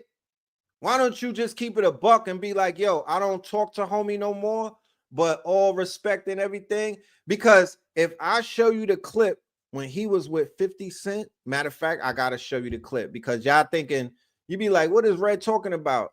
This is the context of what the conversation was. Then I'm going to show you when he snaked Cameron and he got on live with 50 Cent and why they was clowning him. Okay? He's a fucking clown, bro. All right. And I'm tired of niggas like this because this is what this whole shit has fallen into. These type of clout chasing ass activities. It wasn't going right, so I started doing what Jim Jones needed to do for Jim Jones. Because the nigga that was supposed to be the Don wasn't taking care of the capo. Started feeling like the Gotti. He just did the interview with 50. Them niggas be on my dog. Don wasn't taking care of the capo. So he started feeling like John Gotti, meaning that John Gotti snaked his quote unquote, John Gotti snaked his boss. Right? And created a whole frequency where these underlings thought that they were better than their bosses and couldn't play their position.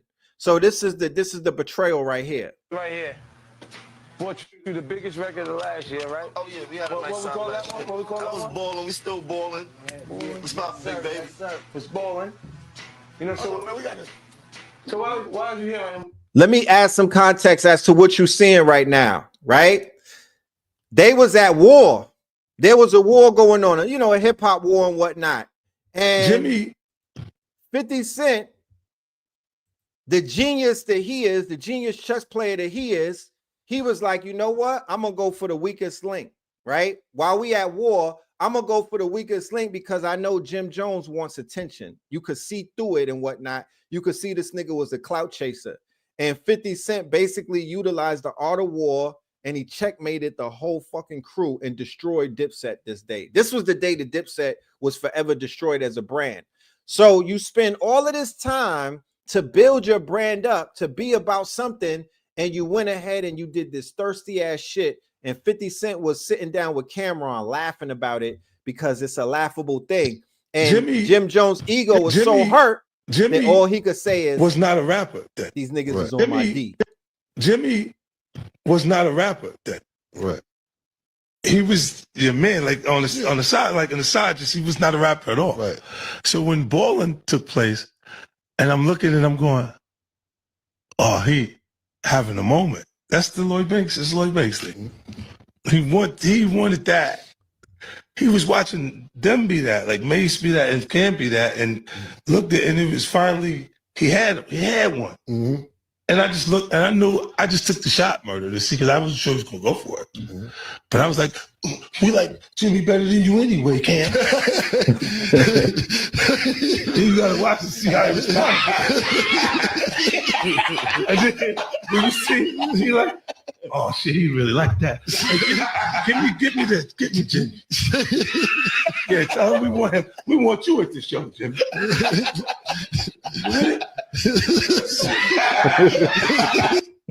They legends, they doing podcasts. This other. We make more money than you. We sit here and make more money than you. I know you don't want to play the Cash App, open your bank account game on the phone when we see each other. I know you don't want to open your phones up and see how much got in the account. You made $2 million. I know you don't want no ATM battle. Don't want to. We make more money than you. You talk. So here's the move right here. Here go the setup. Right here. Bought you the biggest record of last year, right? Oh yeah, we had a nice What we call that one? What we call that one? I was balling. We still balling. What's up, big baby? It's balling. You know, so why did you hear we got to do that one time? Tell me, I'll show you how you do it. Pass me a ball. That's how we got to do that. Look at 50 face. He know this nigga's a clown. Some support, you know. I respect G-Unit is one of the few movements that I do respect in this game, things like that. You know me, I'm a hustler, so I'm always open for money and things like that. That's what this is. This is the ultimate. This is your hero, young niggas. Out of all of us, really I know people that fashion they whole shit around like Jim Jones. I know people who look at this dude like some kind of hero, and I'm just here to let you know, y'all are following lames. You understand? This young culture, y'all running behind lame niggas, and y'all doing lame shit because your heroes are lames. This is sad. Okay? This is sad. You feel me? This is sad. So it's just another part of revisionist history where people are trying to move the goalposts and trying to push and position themselves like they bigger than they really are. Be humble yourself. You the help. You know what I'm talking about? No disrespect. You the motherfucking help, and you can't unhelp yourself. Your origin, you cannot change. Your origin is your origin. Where everybody started out, that's where you started out. You can't change that. If you was a weed roller, nigga, you was a weed roller. And then you moved up in life. But when you questioned about other people that put you on, have some humility. That's all I'm saying. Like, it's just, it's disheartening, bro. It's disheartening because the babies is watching. You know what I'm saying? People are learning. They trying to learn and whatnot. And y'all done led the people astray. You feel me?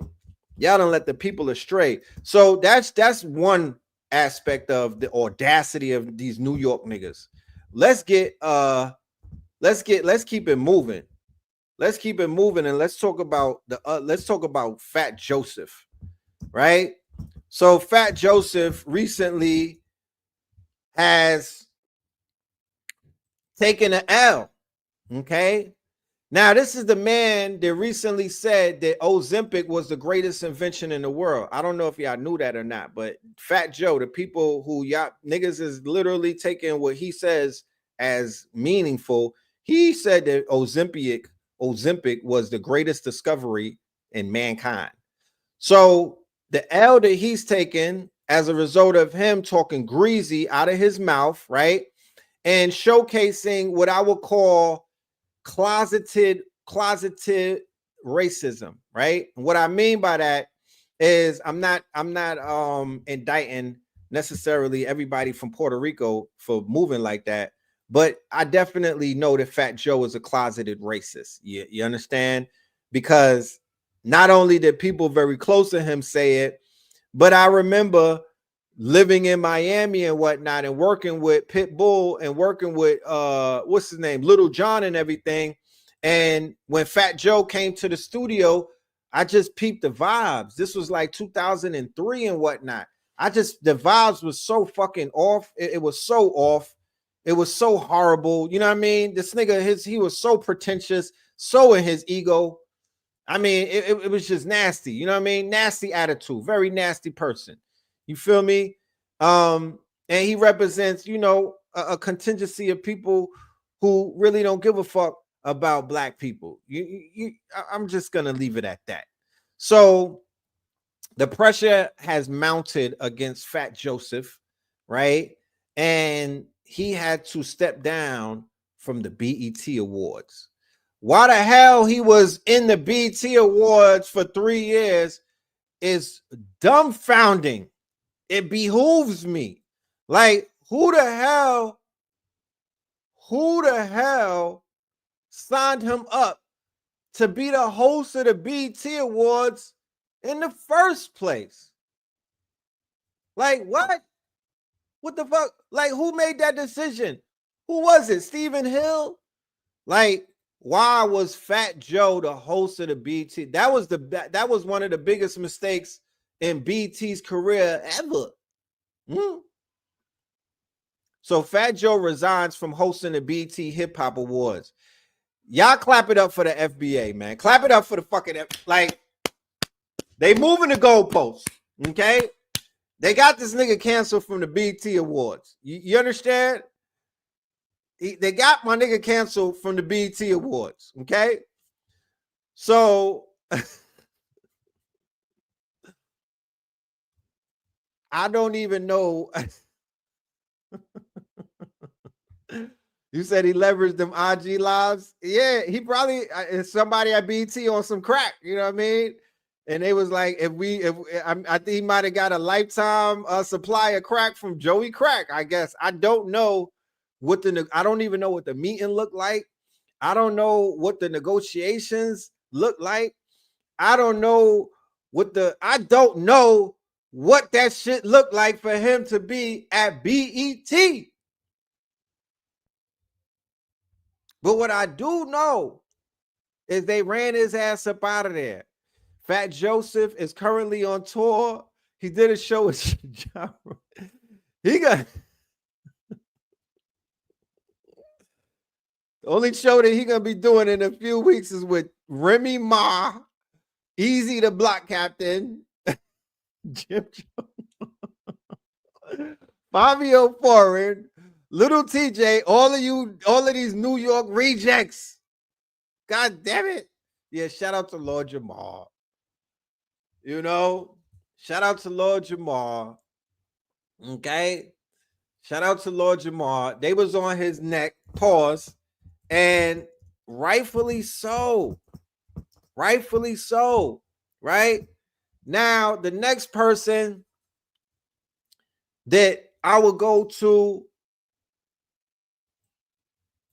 right, is another person who is at the center of this controversy, right? And he did a response and he only made it worse, right? Is the nigga Mav Hoffa, okay? Mav Hoffa, right? Who sat there and allowed Fat Joe to say nigga, and didn't say a word, right? He didn't say no, he didn't give him no pushback. He didn't give him no pushback. He didn't say, hold on, son, this ain't the place for that. You know what I mean? Because while you're addressing black people, you don't need to be saying nigga with the ER, fam. Like, he didn't give him no pushback to the FBA. He actually was egging it on. He was like, nah, say that shit, nigga, get it off your chest. And he got up there and he said his thing. Now, if you know anything about podcasts, you know before the camera come on, this was the conversation that they were already having before the camera came on, and he basically was able to spin it, and he was able to segue it into the conversation on camera, right? So he was literally coaching Fat Joe to have this conversation. They knew it was going to go viral, although they didn't know it wasn't going to go their way, right?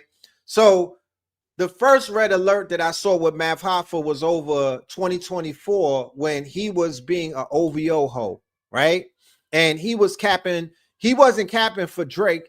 He was with the young people called glazing. How many people know what glazing is? And I'm not talking about donuts, okay? He was literally glazing for Drake, right? In an unprecedented amount of way, he was arguing with his co-host, and he was doing a lot of Negro babble, psycho babble, right? A bunch of nothing. You know what I'm saying? His points that he was trying to make made no sense whatsoever. Fast forward to the situation with Fat Joe, right? The follow-up video that he did, yeah, it's D-rodding. It's another word of D-rodding, glazing, right? That's what the streamers are saying. So another the way that Mav Hoffa canceled herself, and he also has the fucking audacity, is the fact that when they asked him, would you bring Lord Jamal on your platform to explain, right? Because we got one side of the story with Fat Joe. They gave him the opportunity to bring in the second voice. He was like, nah, I don't like that nigga attitude. He said something like, I don't like Lord Jamal's attitude, so I don't want to bring him on my podcast. First of all, my nigga, you got a podcast in a barbershop and you don't even cut hair. I ain't see you give a nigga a shape up yet, let alone a part, huh? So your podcast is called My Expert Opinion, keyword opinion. You gotta allow other opinions, right, to breathe. But the in my expert opinion is all about the motherfucking ego. It's my expert opinion. It ain't our expert opinion. It's my expert opinion. But your opinion is not expert. Okay? Over the last year, my nigga, your opinion has not been that of an expert. You're not an expert. You're a battle rapper. And not a great one at that, my nigga. No disrespect. Pause. Respectfully, you're not a great battle rapper, right? And you don't have an expert opinion. Literally, the expert opinions were all of the people that you fired. This nigga's in a barbershop literally by himself at this point. Key point, barbershop. It's supposed to have antagonists, protagonists, people in the middle that are neutral, and a nigga that's sitting there that don't know shit, right? That's how that's supposed to go in a barbershop. I've never been in a barbershop where everybody agreed to everything that was being said. I've never been in a barbershop where people are not arguing and whatnot. Now LeBron is better. No, nigga, I'll throw this Clippers at you. Jordan is not. What about Penny Hardaway? That be the nigga that don't know nothing, is just throwing in nigga logic. Right? Somebody said the Tether Squad. The Tether Squad. That's the new name, I guess. So Mav Hoffa, it's not, the math ain't mathing, Hoffa. The math ain't mathing, my G. You know what I'm saying? The goofiness is at an all-time high with these niggas. Huh? The goofiness is at an all-time high. Let us continue. You know what I'm saying? Let us continue, because we not finished. This is some New York shit. New York needs to clean it up. Clean it up or pack it up. How long is it? Oh, man. The audacity. This is the Audacity Olympics. Give this nigga a gold medal. This is the Audacity Olympics, nigga. This is the Audacity Awards. Get this man an award. How dare you? This ain't pro era, nigga. Captain Steez is not alive. Chuck Strangers and them niggas are not cooking and whatnot, nigga. It's about you. This ain't pro era. You cannot go against Kendrick Lamar. And to keep it 1,000 and whatnot, he getting jumped on Spotify. Oh yeah, they piling up on his ass. He got Daylight on his ass. Pause. Daylight is on his tail. Another dude is on his tail from TDE. What's his name? Ray Vaughn. They better not break out the nigga that was giving neck. Isaiah Rashad. What's his name? They keep him in the studio. Pause. Like, they better not break him out with a freestyle. I don't want to see that. You know what I mean? But yeah, a nigga named Ray Vaughn, he responded. Daylight responded, right? You not even getting you didn't even get Absol kicking your back in. You didn't even get Absol yet. You didn't even get Absol mad. I think Schoolboy could cook this nigga at the end of the day. You know what I'm saying? That's the you didn't even get the linebackers. Them niggas on the back string is hitting you right now. You feel me?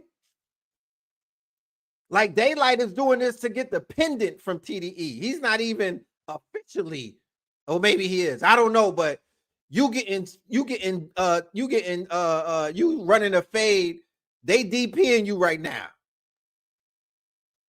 Right now, you getting DP'd by the help, my nigga. You did this to yourself. You went ahead and beat somebody. Some nigga popped off on him the other day in New York. They had a little scruffle, a carfunkel, and he's feeling himself. He's obviously feeling himself. This is not good for New York, as coming from a New Yorker. You know what I'm saying? This is not good for New York. You have some audacity, my nigga. You are not the nigga from I don't even watch Power, but I seen clips of it. That's not you. That ain't you. What are you doing, nigga? Keep the peace. I see you as a backpacker. You know what I'm saying? You didn't run into none of them niggas from the G and X mixtape. That's a line of defense.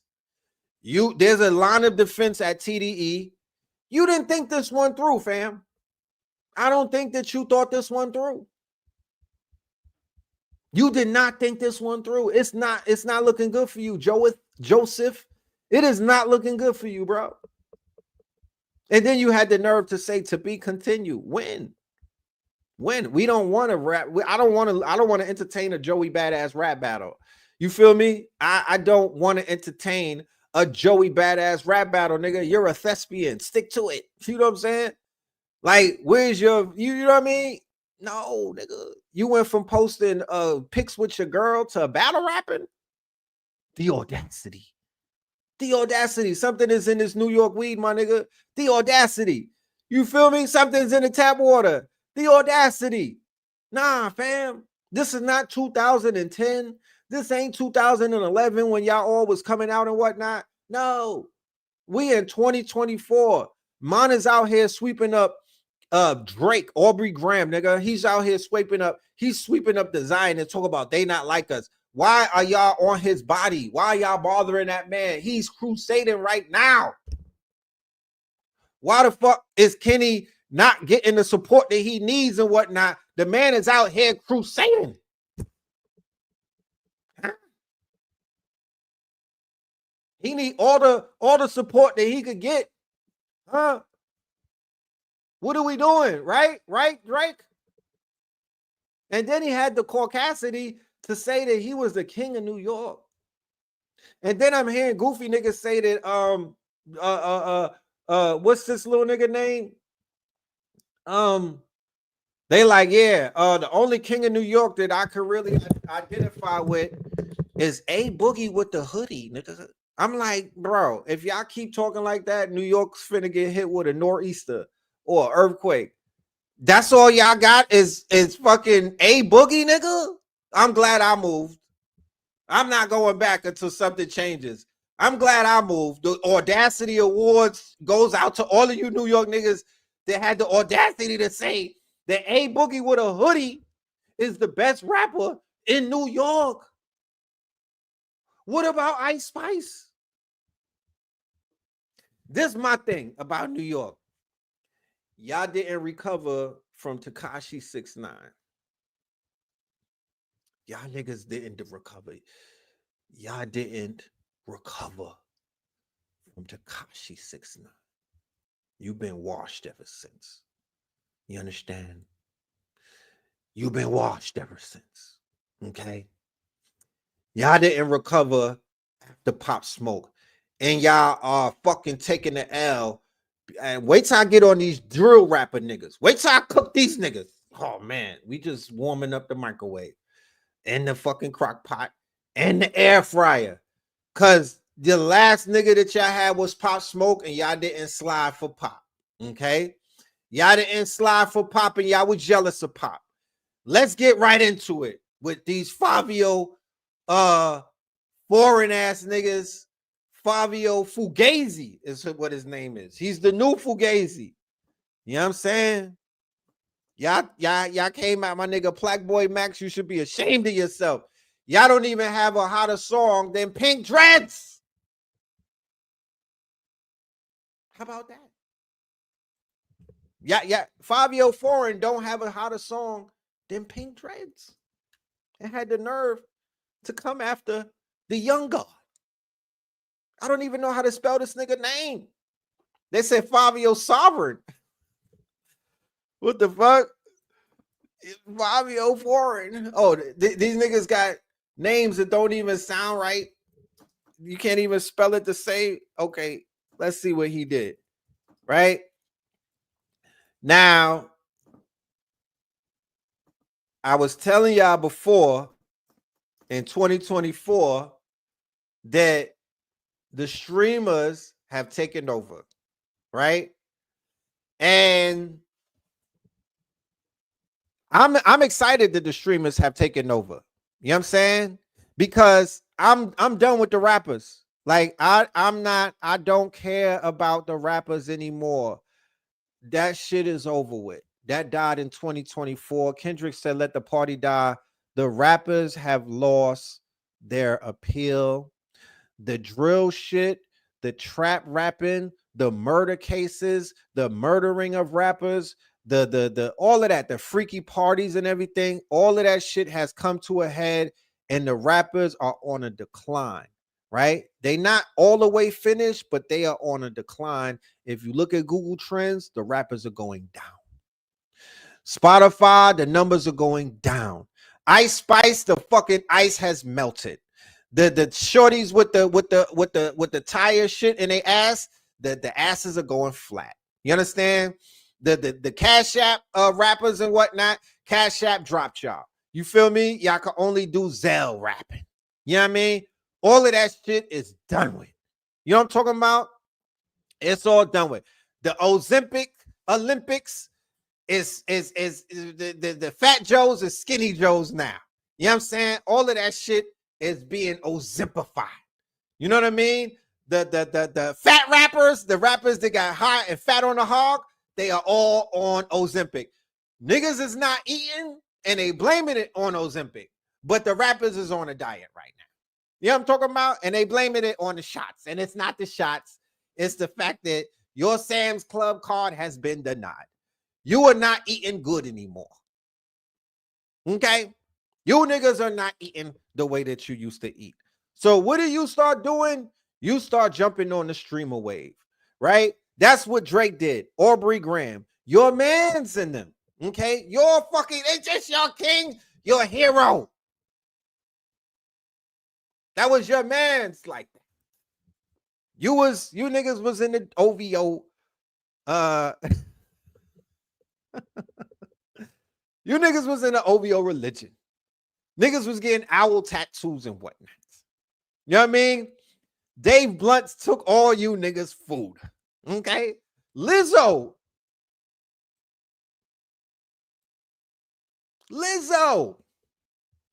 Okay? Has slimmed up.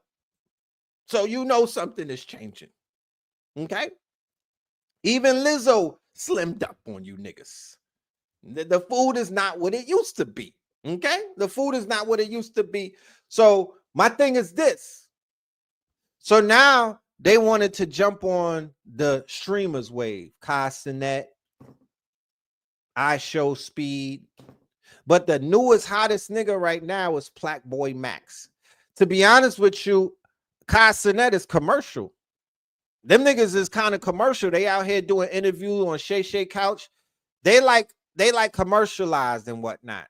So there's going to be the underdog. There's going to be a new name coming up because the streamer shit is really about the underdogs in a way.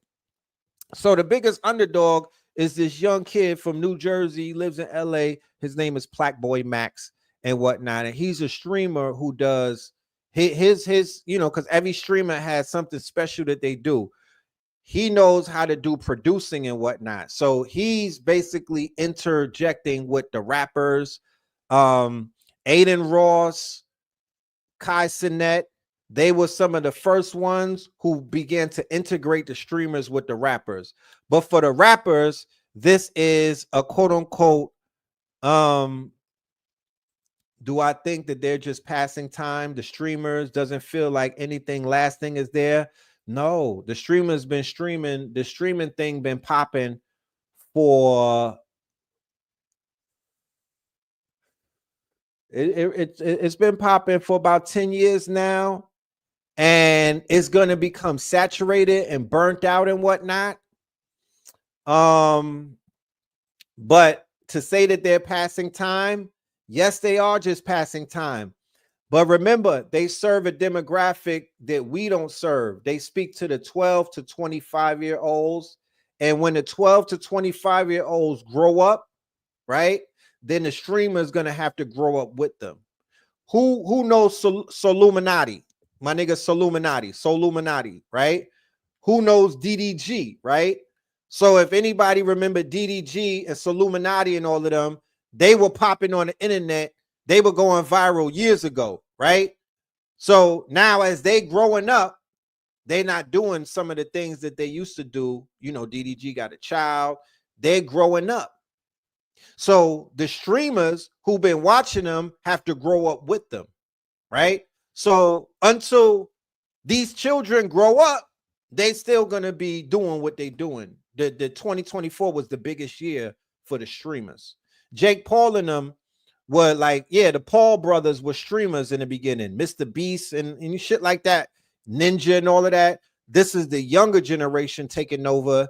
And then after this generation, it's going to be a generation after them, right? Once again, this is not for our demographics. This is not for the old heads, for the unks and the aunties and whatnot. Don't even listen to the streamer shit. Don't got nothing to do with you.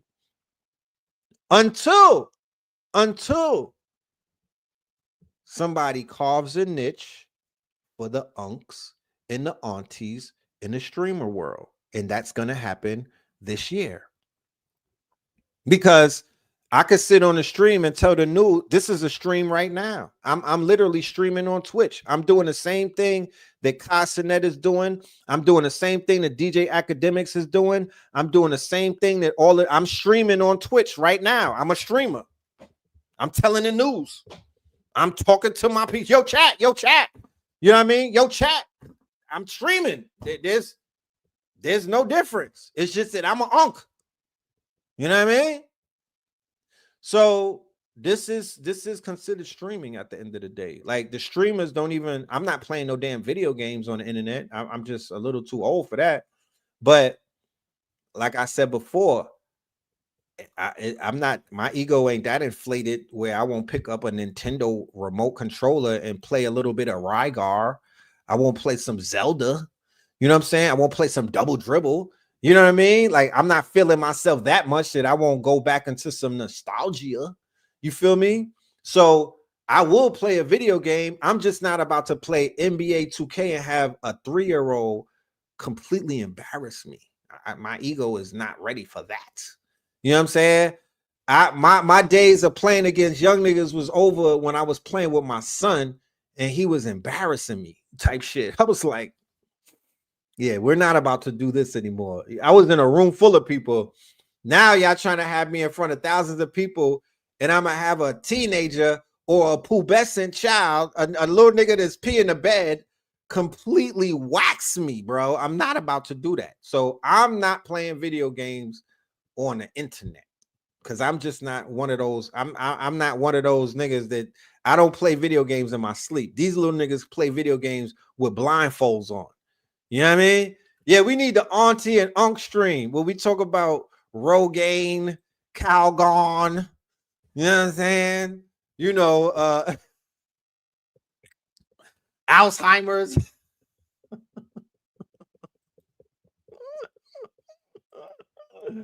Will we listen to Patti LaBelle? I'm gonna have a stream where I'm eating mad Patti LaBelle. I'm gonna do the Patti LaBelle unboxing on her pies. I'm gonna go to Walmart and get all of the Patti LaBelle pies, and I'm gonna just do an unboxing while I'm playing Zelda.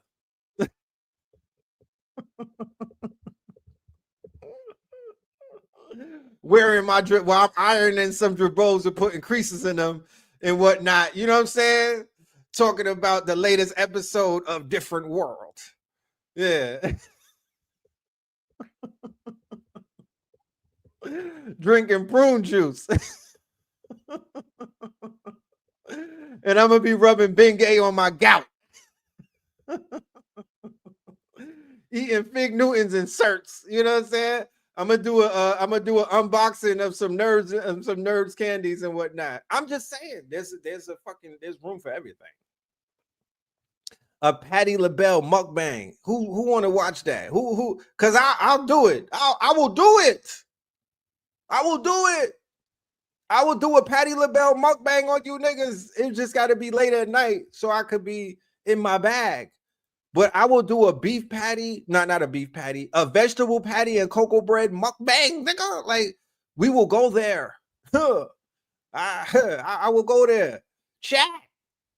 As long as I get some support. Yeah, imagine somebody streaming from the spiritual bath where they have the peppermint shit from either the Mr. Teals with some Epsom salt, or you got the peppermint. And be like, "Oh, I wish you could smell this, Auntie. How does this smell?" You know what I mean? Auntie's inside of the tub with me. She like, "Oh, this smell good, brother, Junior." And I'm like, "Come here, Auntie. Let me put this let me rub on your back with this foam thing that I ordered from Chimu." We could do it. You know what I mean? We could do it. You know what I'm saying? There's a niche that we could take over on this streaming shit. Twitch is lonely. I was on Twitch the other day. Nigga, Twitch needs help.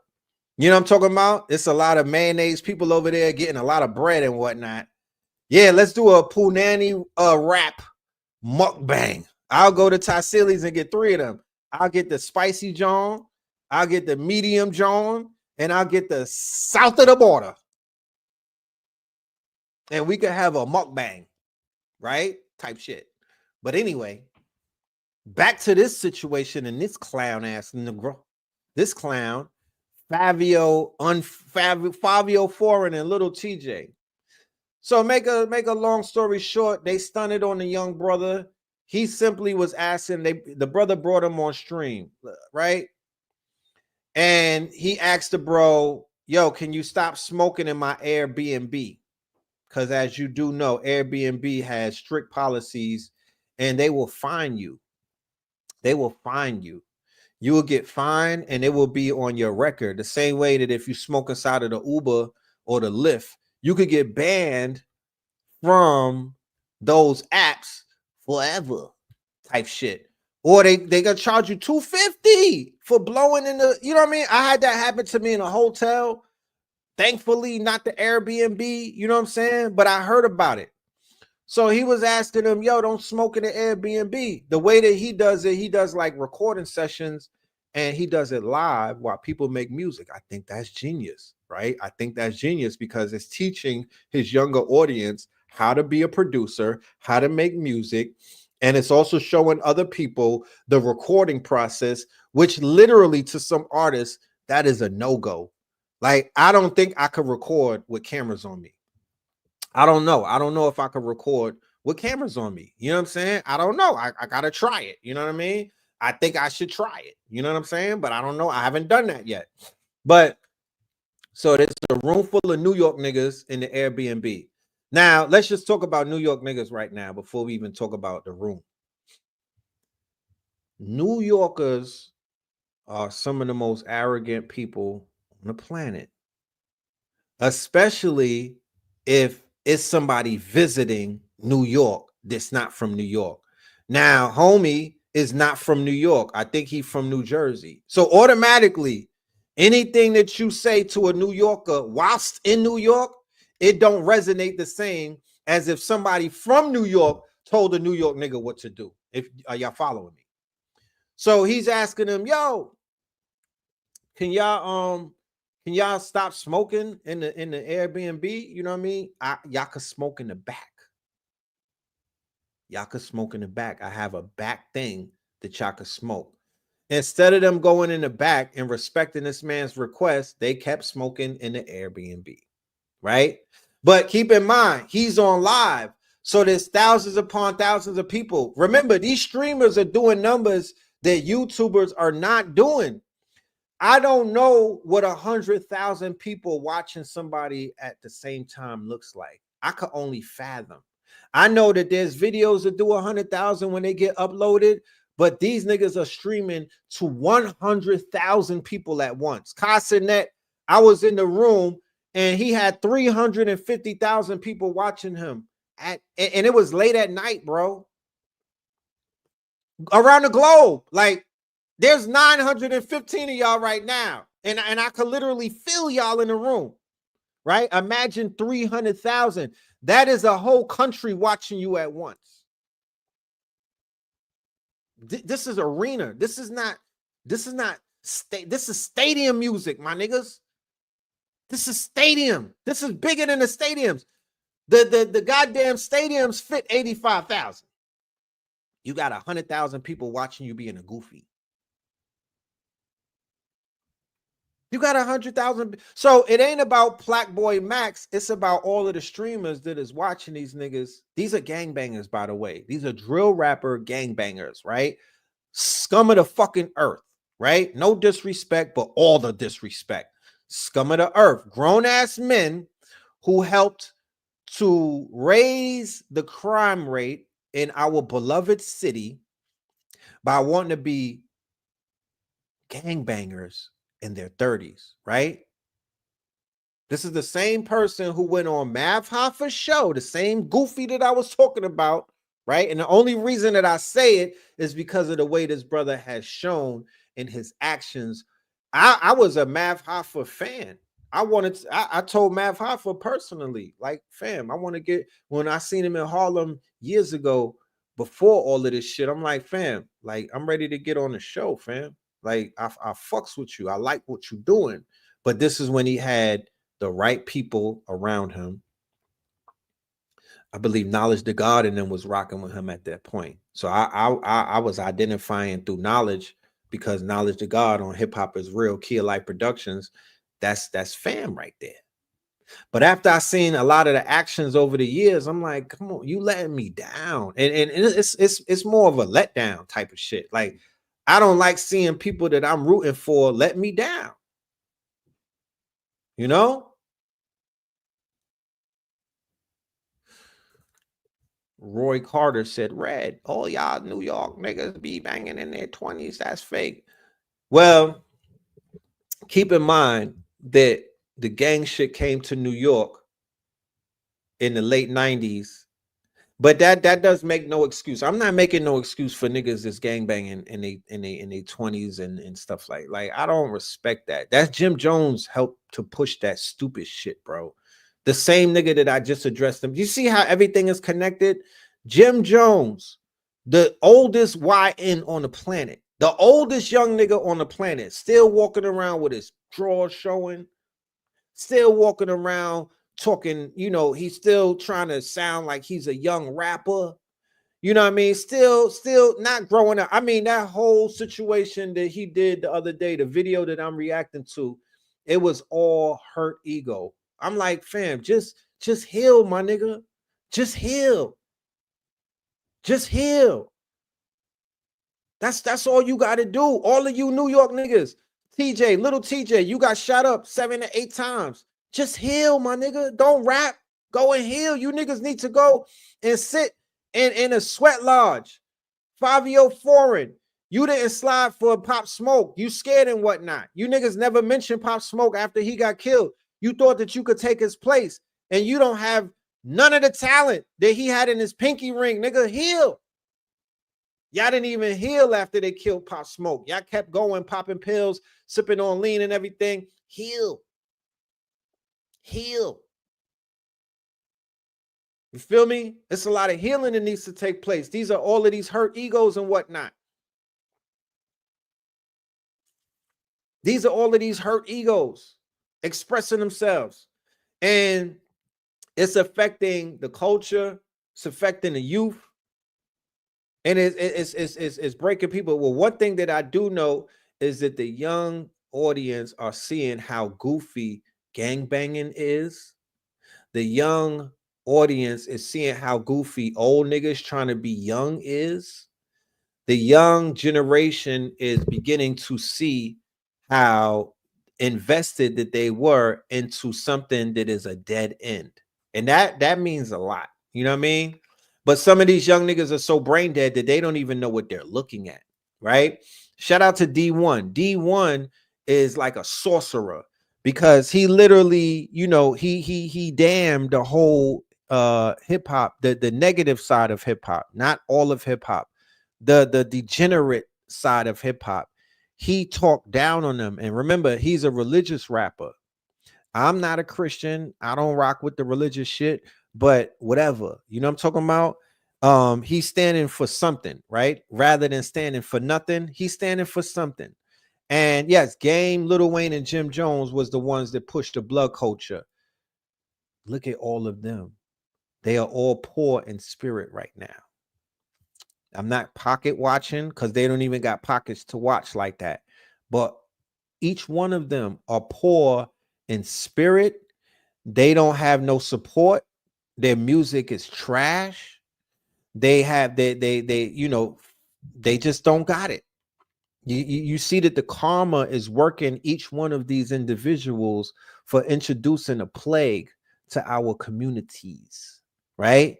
Lil Wayne looked like he 83. You know what I'm talking about? His locks look like fish fries. His locks look like flounder. His face look crazy. You know what I'm talking about?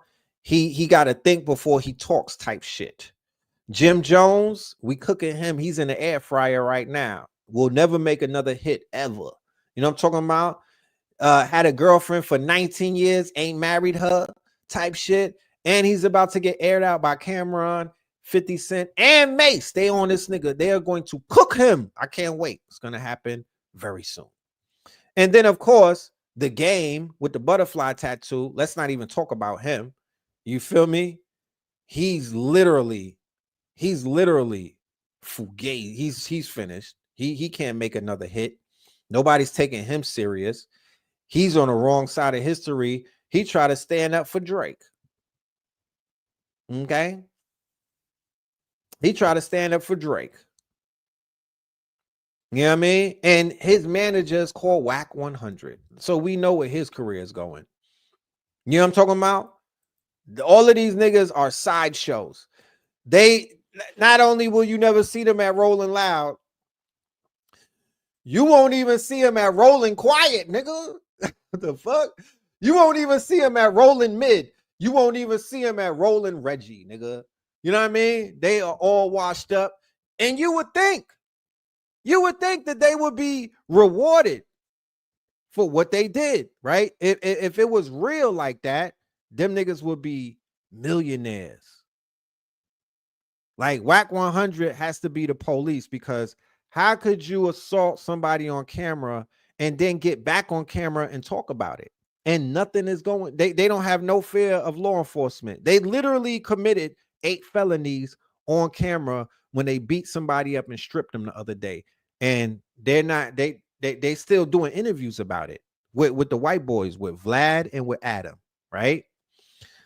This year, this whole shit needs to burn to the ground, bro. I am tired of the fucking trauma that these rappers, this rap shit needs to die, bro. I promise you. I don't even need to hear no more rap. I'm almost good on that. I don't even need to hear no more rap. Even if the rap goes with it, then fuck it. I'm ready to sacrifice the rap too. You know what I mean? But this shit gotta go because it's the globe is watching. This is so embarrassing. The globe is watching. I am at my wits' end, bro. I've been listening to some Donny Hathaway and some old shit, just training my ears to get used to just going back to the soul music. But my genius, I can't hold it up no more. I cannot hold it up. No, it has to die, bro. It gotta go, bro. It got to fucking go. All of these characters, they gotta go, bro. They need to get deported, man. Send these niggas to Antarctica or something, bro. This whole shit need to go, bro. The level of dysfunction is the level of audacity, huh? The Little Baby album ended it for you, right? Like it has met its fucking end. Dominique, my nigga, don't even put out Dominique. Just bro, you got children to raise. You feel me? Like, just go back to rolling weed for Young Thug, man. I don't want to hear Young Thug's new album. I don't give a fuck about the mixtape with Lil Wayne. I mean, with Lil Baby and Future. I'm not excited about none of that. I'm not excited about none of that, bro. I don't want to hear none of that shit no more. I would rather watch these young niggas play video games and stream before I listen to these rappers, bro. I don't want to hear no fucking podcast with no rappers about their exploits and all of this dumb shit. I don't want to hear none of you niggas coming home from jail. I don't care about your stories. I don't want to hear nothing. Charleston White, whack one. All of you niggas could go rent a mansion in the Hollywood Hills right now. Real talk. I'm just tired. My brain is called brain rot. We have reached the pinnacle of brain rot where enough is enough. I mean, how much do they think we could take inside of our hard drives? The audacity of these niggas. Somebody said that hip hop is not dead. The right one have not blown up yet. I'm not even waiting for the niggas to blow up. I don't even have the patience, bro. I don't think that humanity's personalities are mature enough to excite me anymore. These niggas don't have the personality of a goldfish, bro. I'm dead ass. The artists, they don't have no personality. They don't have no aura. They don't have nothing going for themselves. Where the fuck are the black inventors? I'm ready. Where's the niggas that could paint using their feet type shit? Where are the decathlons? Where are the black polyglots? I would rather sit around and listen to some black nerds right now. You feel me? Them niggas that got 8 earrings in their face, I would listen to them. I just want to know what they got to say. Like, what's on your mind, fam? Why do you got 8 piercings in your face? Like, tell me your origin story type shit. And then play the beat, nigga. Go ahead, play a beat. Just let these niggas talk. Like, I'm willing to listen to them before I listen to another rapper.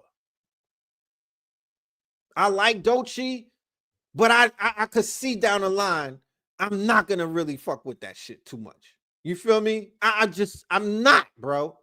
You know what I mean? I'm not. I don't want to hear nothing. I don't want to hear the tree hugging shit. I don't want to hear none of that shit. And none of that shit is moving me, bro. I'm done with all of that shit. I don't want the yoni egg rap. I don't want the tree hugging rap. I don't want the kale rap. I don't want none of it. I'm good with all of that shit. Even the Kendrick Lamar shit is wearing off for me. Feel me? I just think maybe the spell got broken somewhere around the line. I don't even want to rap. I don't want to hear my shit. You know what I mean? I don't even want to hear my shit, bro. I'm like, I don't want to hear none of this shit. I'm good. we should just take a vow of silence for about 30 days and reconvene and see how we feel about it, because it's just not doing it for me. They're not doing it. Nobody is saying no. There's no intelligence.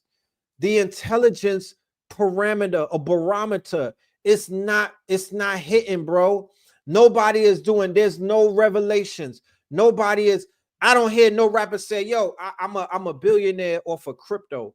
I invested $10,000 in 2013 on a low. I just kept it to myself. I'm a billionaire." Shit like that is what I want to hear. Yo, there's a whole bunch of rappers that allegedly had acres of land. I just want to see a nigga do a reveal. Yo, I got 3D printed homes on my land. I got 3D printed homes on my land. I got, you know, I hired the Amish people to build a fucking subdivision. Like, I don't hear none of that. I don't hear none of that. Nobody's inventing anything. Where's the Terrence Howard in rap? Because this is my thing. Hip hop 51 years old. Y'all was getting more bread than any of us have ever touched in our life. What did y'all do with y'all bread?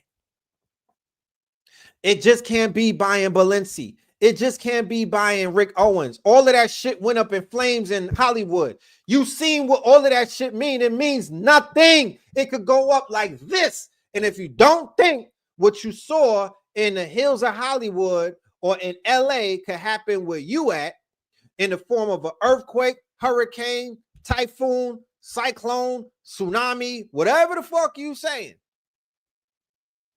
you got another one coming to you. This whole shit is about to get washed. You know what I'm saying? All of that materialistic shit that we've been taught over the years, we were indoctrinated to worship that shit. We was indoctrinated to look up to that shit. We was indoctrinated to quote unquote revel in that shit. That means nothing whatsoever at all. That's not what we here to do. We did not come here to do none of that. People making this hip hop shit seem like this is the pinnacle of life, and it's not, bro. This is a fucking hobby. I treat this shit like a hobby. This is not my life. Let's be clear. This is not my life. I don't live for no fucking hip hop music, bro. I talk about it, but making music and everything, I like doing it. But nigga, that's a hobby. I do it when I got time.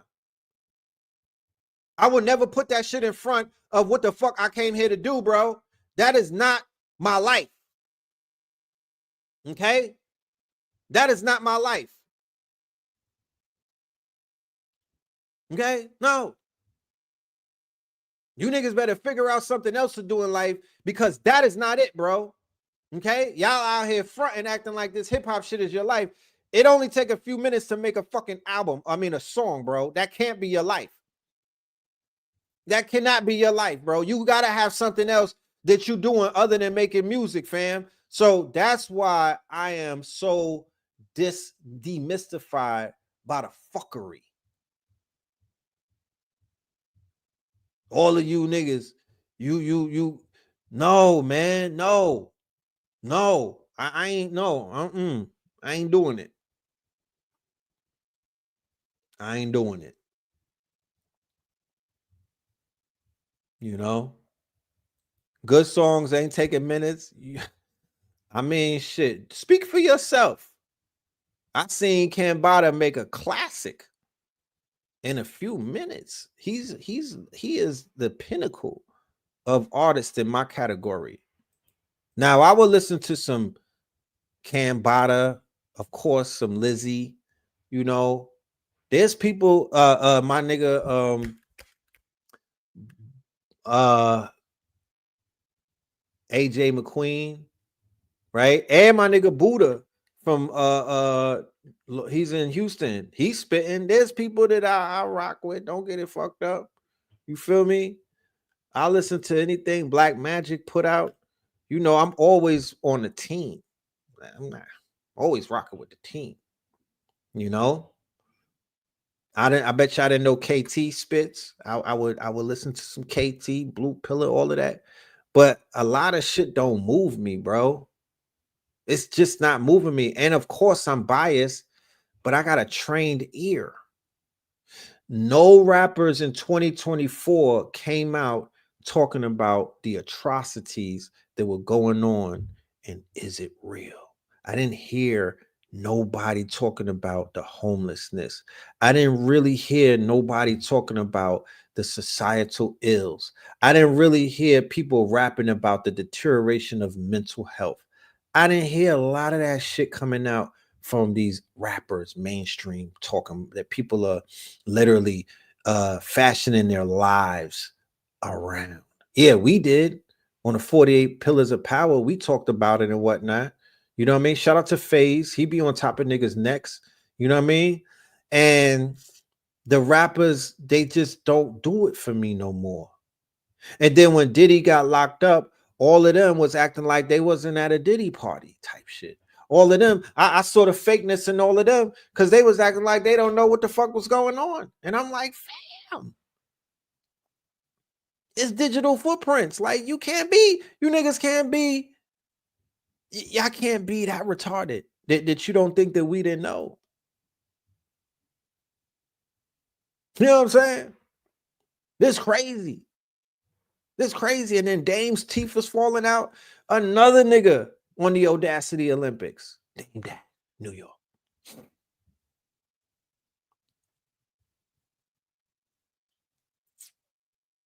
I'm mad about my I'm tight. I'm tight for my town, bro.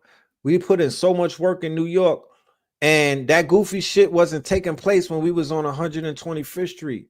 It was goofy shit taking place, but not to that degree, bro. The goofiness was not at an all-time high in my beloved city, and now it is. You know, a lot of rappers are talking about mental health, but how many are recording about it? You understand? You could talk about shit all day. Put it into rhyme.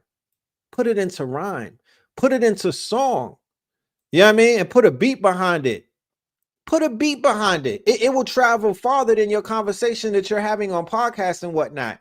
And they're not necessarily there. I hear them regurgitating Charlemagne talking points. Charlemagne talking points. That's what I hear them regurgitating. You feel me? That's what I hear them regurgitating. They not really going that deep into mental health type shit to the point where I'm impressed. You know what I mean? I'm not impressed. So I don't know what to say. But I will say that a lot of shit got to get thrown in the fire. Remember we were talking about the woman in New York that got burnt on a train. And everybody was just standing there looking at her. And then a few goofy niggas started taking out their phones and whatnot. Nobody was trying to help the woman. She was literally burning up. And she was in such shock that she couldn't move. So the woman was standing there in pure horrified terror. If anybody's ever seen somebody fall into shock, you know that you freeze up, right? There was a shootout before outside of a club, and I seen a woman standing there like a fucking statue, bro.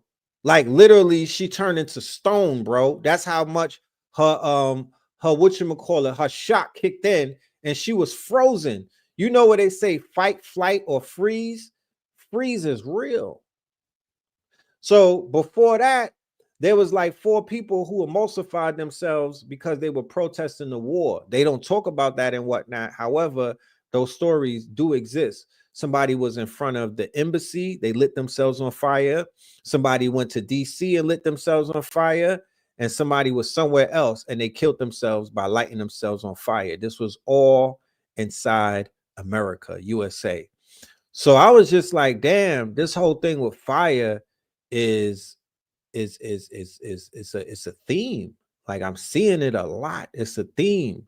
Fire and brimstones. I'm seeing a lot of fire. And then boom, right after that, you see this fire storm. It's not just a fire, it's a fire storm. Right? It was a fire storm.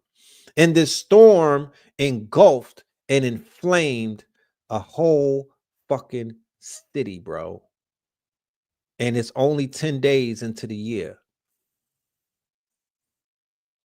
An ATL, a man lit himself on fire. Yes, in ATL, there was a man on fire, right? So you said what album can help you heal? Go and listen to some jazz, bro. Go and listen to some soul music and whatnot. I will tell you to go and listen to either opera or jazz right now. Some John Coltrane or some Beethoven, because that's 432 and that's healing. They have it scientifically proved that jazz and opera heal the human cells. Or yeah, the Andre 3000 flute album, or on Londrell. So what's her name? Tony. What's the sister name? Tony something. She got some good music. Londrell helped me heal in 2022. I was going through some deep shit, and Londrell helped me heal. So he has a healing frequency and whatnot. But Coltrane will help you. Stevie Wonder helps. But my go-to is Sentimental Mood and whatnot, and a whole bunch of jazz and opera. You feel me?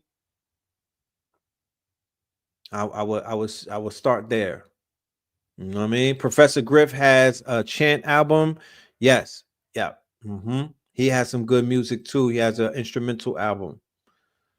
Thelonious Monk will help. Yep. Dr. B has healing music. Yeah. Yes, he does. Yes, he does. So you got a bunch of people in the chat dropping mad names and whatnot. I thank y'all for your input, because that's wealth right there. That's what it's called, a wealth of knowledge. You feel me? This is wealth. This is how you crowdsource wealth. You feel me? My idea of wealth is not money. It's not fiat and whatnot. You dig? That's called currency. And currency is, we need currency in order for the current to continue. You know what I mean? If you want to continue this charge that you see, if you want to continue this electric charge, you have to add to the current. We got 893 people. Well, let's get 893 currencies, or 893 dollars in the buy me a coffee. You know what I mean? That's $1 each. That's how you keep the current going, right? But the wealth, the true wealth, is not going to be fiat. It can't be something that you can spend, right? True wealth is something that stays with you. So the music, when it's made correctly, it's wealth because it stays with you. You don't lose music. You don't, once you hear something, it stays with you forever. Henceforth, while the music is a time machine. When you listen to music, it literally takes you back into time. I could listen to a certain song and it will take me back like I'm in the quote unquote DeLorean, and it will remind me of a time that I was in. It will bring back a memory of the time that I was listening to said song, and it will take me right back to that time. That's called wealth, right? The wealth of memory, because your memory is your true wealth. When you sit back and you're able to remember things, you're able to remember your childhood, you're able to remember innocent times, you're able to remember loved ones, you're able to remember the first time you fell in love, you're able to feel what that was when you was in love. The song that I have is New Edition, right? My first girlfriend, her name was Regina. She wound up breaking my motherfucking heart. Right, that started my villain arc. You know what I'm talking about? I think the song was "Can You Stand the Rain," my nigga. I was bent up. You know what I'm saying? It was Thanksgiving holiday. I found out that she did me dirty, my nigga, and I literally felt like my heart was about to pop out of my chest. I was balled up on my daddy's bed, bro. Crying my eyes out. I didn't even know what the pain was. The shit was debilitating. It took me out. I could not eat my Thanksgiving meal, bro. I wasn't able to handle the turkey nor the motherfucking cranberry sauce. I was finished. You know what I mean? And that song, you know what I'm saying? That song, whenever I hear that song, that brings me back to that pain. You know what I'm saying? I get a little heart. I think I might even have heart issues because of that situation. That shit fucked my heart up. You know what I mean? It gave me murmurs, my nigga. I was finished.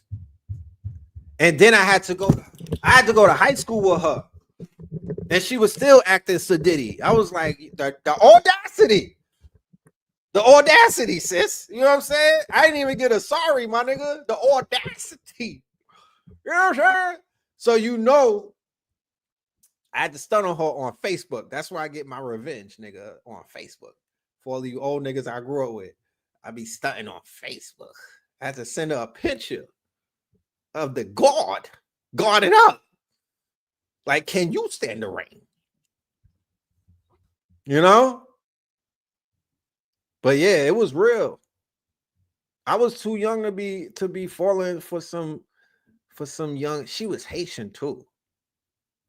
She was Haitian. You know how they do. You know what I'm talking about? You know how they do. I don't know what is it with me and Haitians and Jamaicans. I got a whole run with them. I got 3 books worth of information on Haitians and Jamaicans. You know what I'm saying? We had our times. I promise you. That's that Brooklyn shit.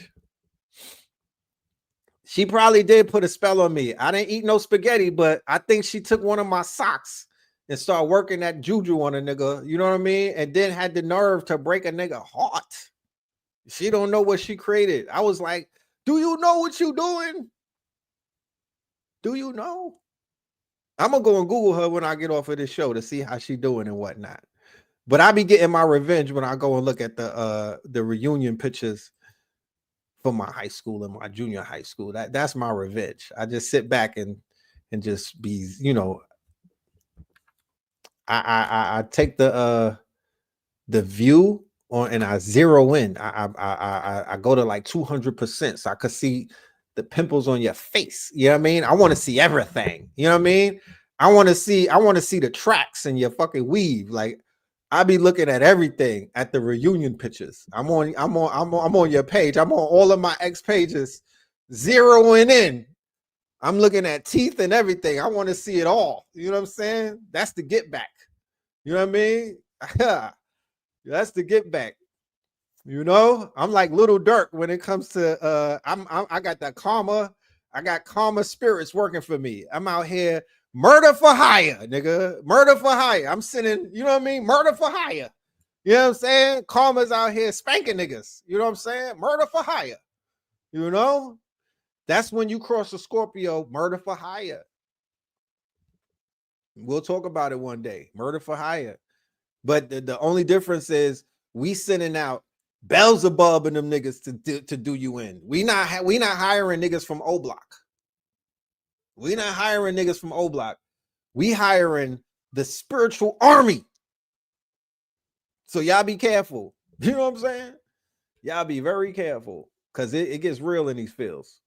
But with that being said, ladies and gentlemen, it's been great getting back with y'all. Like I said, the room was packed on Wednesday. The room was packed on Wednesday with me in Spin City. Yo, with my mods and whatnot, y'all need to hit me up, Copper Moon. I gotta send you a link so you could be a part of this class. And we gotta make sure we take care of our family and whatnot.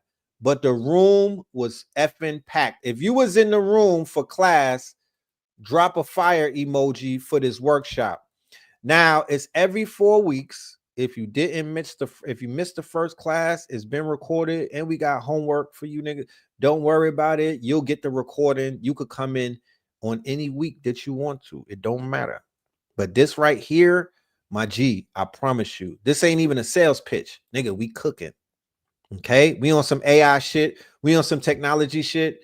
We are on some leading the motherfucking charge. This is where my heart is at right now. I'm into this technology. This is the thing that's keeping me excited. This is the thing that's keeping me excited outside of like the music and other things that I'm losing interest or this culture shit. I'm growing up, I guess. I don't know what it is. I guess I'm really turning into an unk. I guess I'm turning into an old head and whatnot, you know. But you know, the technology is really piquing my interest, and we're doing it every Wednesday, and we invite you to be a part of it. I like being in teacher mode. You know, I like being in teacher mode. You know what I'm saying? Because if you can't get nothing out of this life, at least you could get some goddamn credit out of teaching people something that they don't know. You feel me? I gotta find something that's gonna keep me enthusiastic on this planet Earth. You know what I'm saying? I gotta do something that's gonna keep me excited and enthusiastic, because a lot of shit on planet Earth is I'm losing interest in it. This humanity is not humaning. Humanity is not humaning, and we need to find some excitement somewhere else. You know what I'm saying? But with that being said, y'all, please stay dangerous, stay focused. You know what I mean? Do not get caught up in the news cycle that's out here to implement fear and doubt. You feel me? Keep yourself in an observer position. It will help you to not be emotionally invested in falsehoods, fakeness, and shit that is not serving you. We're going to bring you more gyms. We're going to bring you more teachers. We're going to bring you more fire. Okay. We're going to bring you more instructions on how to navigate through the matrix. We might even be popping up Saturday Night Live. We might even be popping up Sacrilegious Sundays. You know what I mean? If you're not subscribed to the channel, make sure you subscribe. Make sure you hit the like button. Make sure you hit the buy me a coffee. Before we leave, this is what I wanted to remind y'all of. I'm glad I remembered.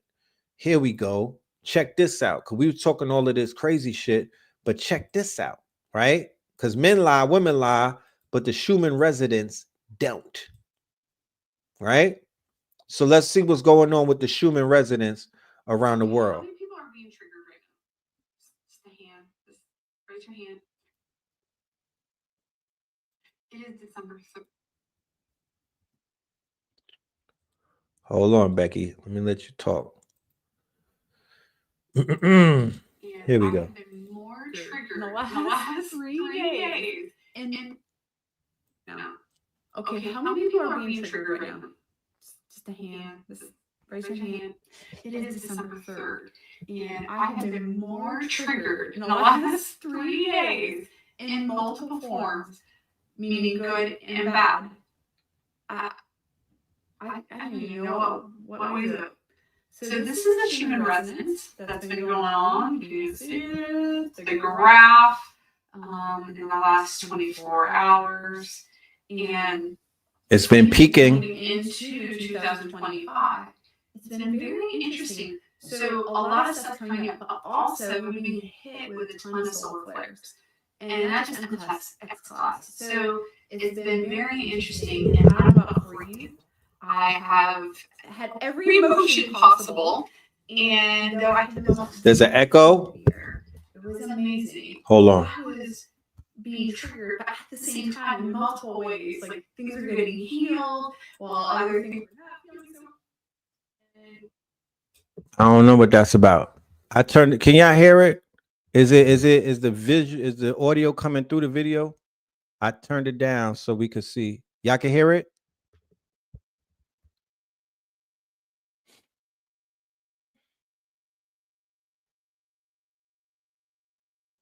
Okay. It's all good. All she was saying that the Schumann resonant is off the chain. You feel me? What the Schumann resonance is literally the Earth's heartbeat. You know what I mean? It is. Yeah, I turned the sound down because I don't like no echoes and whatnot. It's all good. Don't worry about it. I will translate what she's saying. What she's saying is the Schumann resonant is off the charts, right? So what that points to is the fact that there is an awakening taking place. The earth is being bombarded with these solar flares. We did a lecture, me and Blue Pill, dealing with solar activity. Okay, and that's real. The solar activity is real. So yeah, just stay vigilant. Oh yeah, here are some word from our sponsors before we get out of here. Before we forget, word from our sponsors. Check this out. For my family in the ATL next week, right from the 18th to the 20th at our new spot 488 Edgecombe, we are doing Dreams Manifest. All right. So what this is going to be a weekend workshop. All right. It's going to be a 3-day workshop where we are going to be working with creatives and allowing you and helping you and assisting you with bringing your ideas to life by utilizing AI and also utilizing all of the resources that we have inside of our facility and whatnot. So this is called a manifestation workshop, Dreams Manifest on MLK weekend. We want y'all to pull up in the building. I will drop a link for that right now in the chat. That is for my AT aliens. My AT aliens, please pull up and come and chop it up with your peoples and whatnot. Come and rock with us. All of my creatives, the people that didn't make the grand opening, this is your opportunity to come through and come and rock with us. All right. And also for my family in the New Orleans vicinity, we are going to be there for Melanin Monday, the day after Kendrick is at the Super Bowl. We will be at Melanin Mondays in New Orleans at the Ital Gardens. All right, the Ital Gardens, that is in New Orleans. We look forward to seeing all of the family from out there pulling up, showing support. We're gonna have vendors in the building. Ital Gardens is a restaurant. We will have food in the building. Yes, we will be streaming it. You will have access to it via stream. We will be showing it to the KT aliens and whatnot. Y'all gonna be in the building with us. We'll have vendors, we'll have food, and the presentation is gonna be fire. We're gonna we going upstairs with it. You know what I mean? We're gonna be tapping into a lot of things. Special guests. We might have Pope Pablo in the building. That you know, we're still working on that. So we will let you know what it is. And we also going to bring some local talent. Of course, we got to highlight the local talent. Any city that we go to, we bring the local talent with us. We have to let the local talent shine and whatnot. So for my New Orleans family, we will be in the building holding space. Melanin Mondays at the Ital Gardens on Monday. It will start, doors open up at 6 p.m., going all the way for 10 p.m. You feel me? All the way to 10 p.m. You feel me? So yeah, Joe Rogan discredited Billy Carson. Well, you know, we saw Billy on Brother Rich's show on Monday. If y'all left this show and went over there, classic, right? Billy broke down crying and whatnot. He apologized. He admitted that, you know, that he went through a rebirth. You know what I mean? So he was showing signs of growth, and he was showing signs of reckoning. And you know, in a perfect world, he will form a debate team of Avengers. You feel me? He will form a debate team of educational Avengers, and they will go out there and they will slay the dragon. You feel me? Because at the end of the day, you know, that's what needs to happen. You feel me? I don't think that he should go back into that arena by himself. He should have a debate team. There's enough people in this community that are sitting around, sitting on information, and sitting on they have what it takes to defeat the Christian Crusaders, because they not standing on nothing. The fuck, you know, they not standing on too much truth. You somebody who's standing on a falsehood can't defeat somebody that's standing on truth. So Walter Williams, right? It was crazy that nobody even brought up Walter Williams' name. Walter Williams literally died. He's an ancestor now. He's a master teacher. Walter Williams was one of the main master teachers that was cooking Christianity for years. And he made transition during the whole debacle of Billy Carson losing to Wes, right? What's his name? Wes Huff, right? But nobody brought up Walter Williams' name. And then Walter Williams becomes an ancestor. And I still haven't seen nobody bring up Walter Williams. You see what's going on in this community? That's crazy. You know what I'm saying? That's crazy how people do not hold up the names of the people who come before them and are standing on fucking business, right? So I would tell Billy Carson, go and study Walter Williams, my G. You feel me? Go and study Dr. Delbert Blair, my G. Go and study the masters, my G. You know what I mean? Because they brought the information that will basically assist you and help. They did the work, so you don't got to do it. But Walter Williams' name wasn't even invoked by platforms, by teachers, by Matt. I didn't see nobody give him a shout out. Maybe I missed it, but I didn't see nobody holding space for him. And I remember Walter Williams, Wesley Muhammad came after Walter Williams when he was True Islam. That shook up the conscious community. I'm talking about it shook the pillars of the conscious community when Wesley Muhammad was coming after Walter Williams and Dr. Phil Valentine when he was True Islam, and he had something called ghetto scholarship that he was accusing them of. This was back in the days before y'all probably was even into this shit, you know what I mean? But that was a big thing in Harlem in like 2014, maybe 15 something. Yeah, that was a big thing in the community. But yeah, man. Yeah, it's crazy.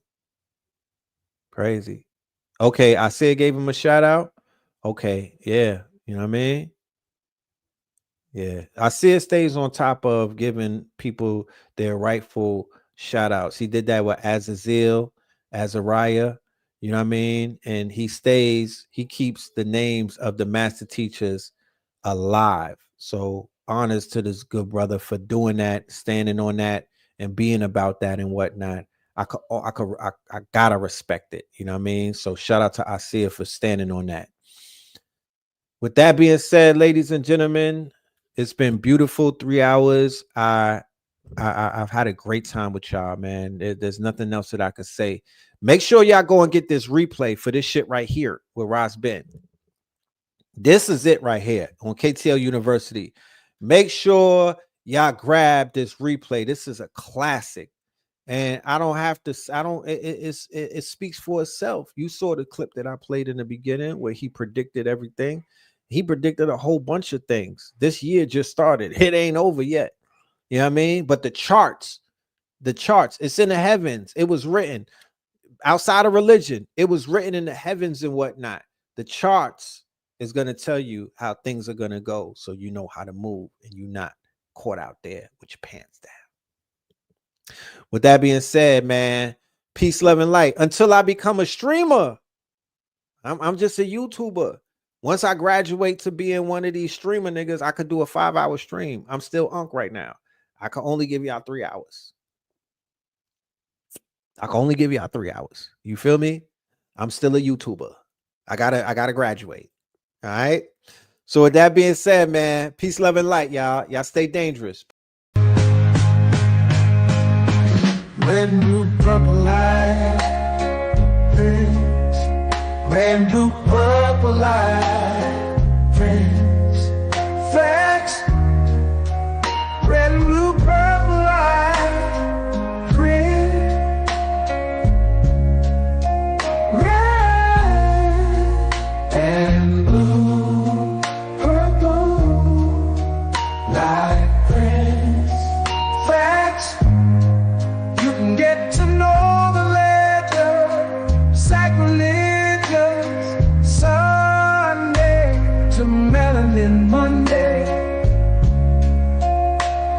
can get to know the legend. My love, just open your third on Thursday. Lord, the food, the art, the clothes, the Vatican's getting exposed fast.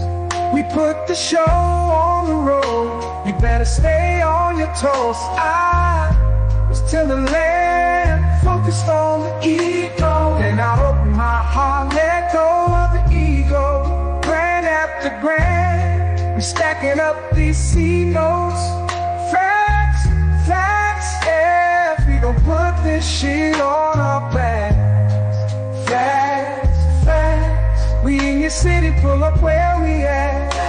Facts, peace, love and light, peace, love. To the family, peace, love, and light. To the family, peace, love, and light. To the family. These days and time, black man, is going to be the time that you have been waiting for. You came here for a reason. Whatever pressure, whatever adversity, whatever the fuck you feel, I don't know what you feel, but whatever you may be feeling is going to push you, and it's going to provoke you, and it's either going to make you or break you, similar to how pressure busts pipes or the shit makes diamonds.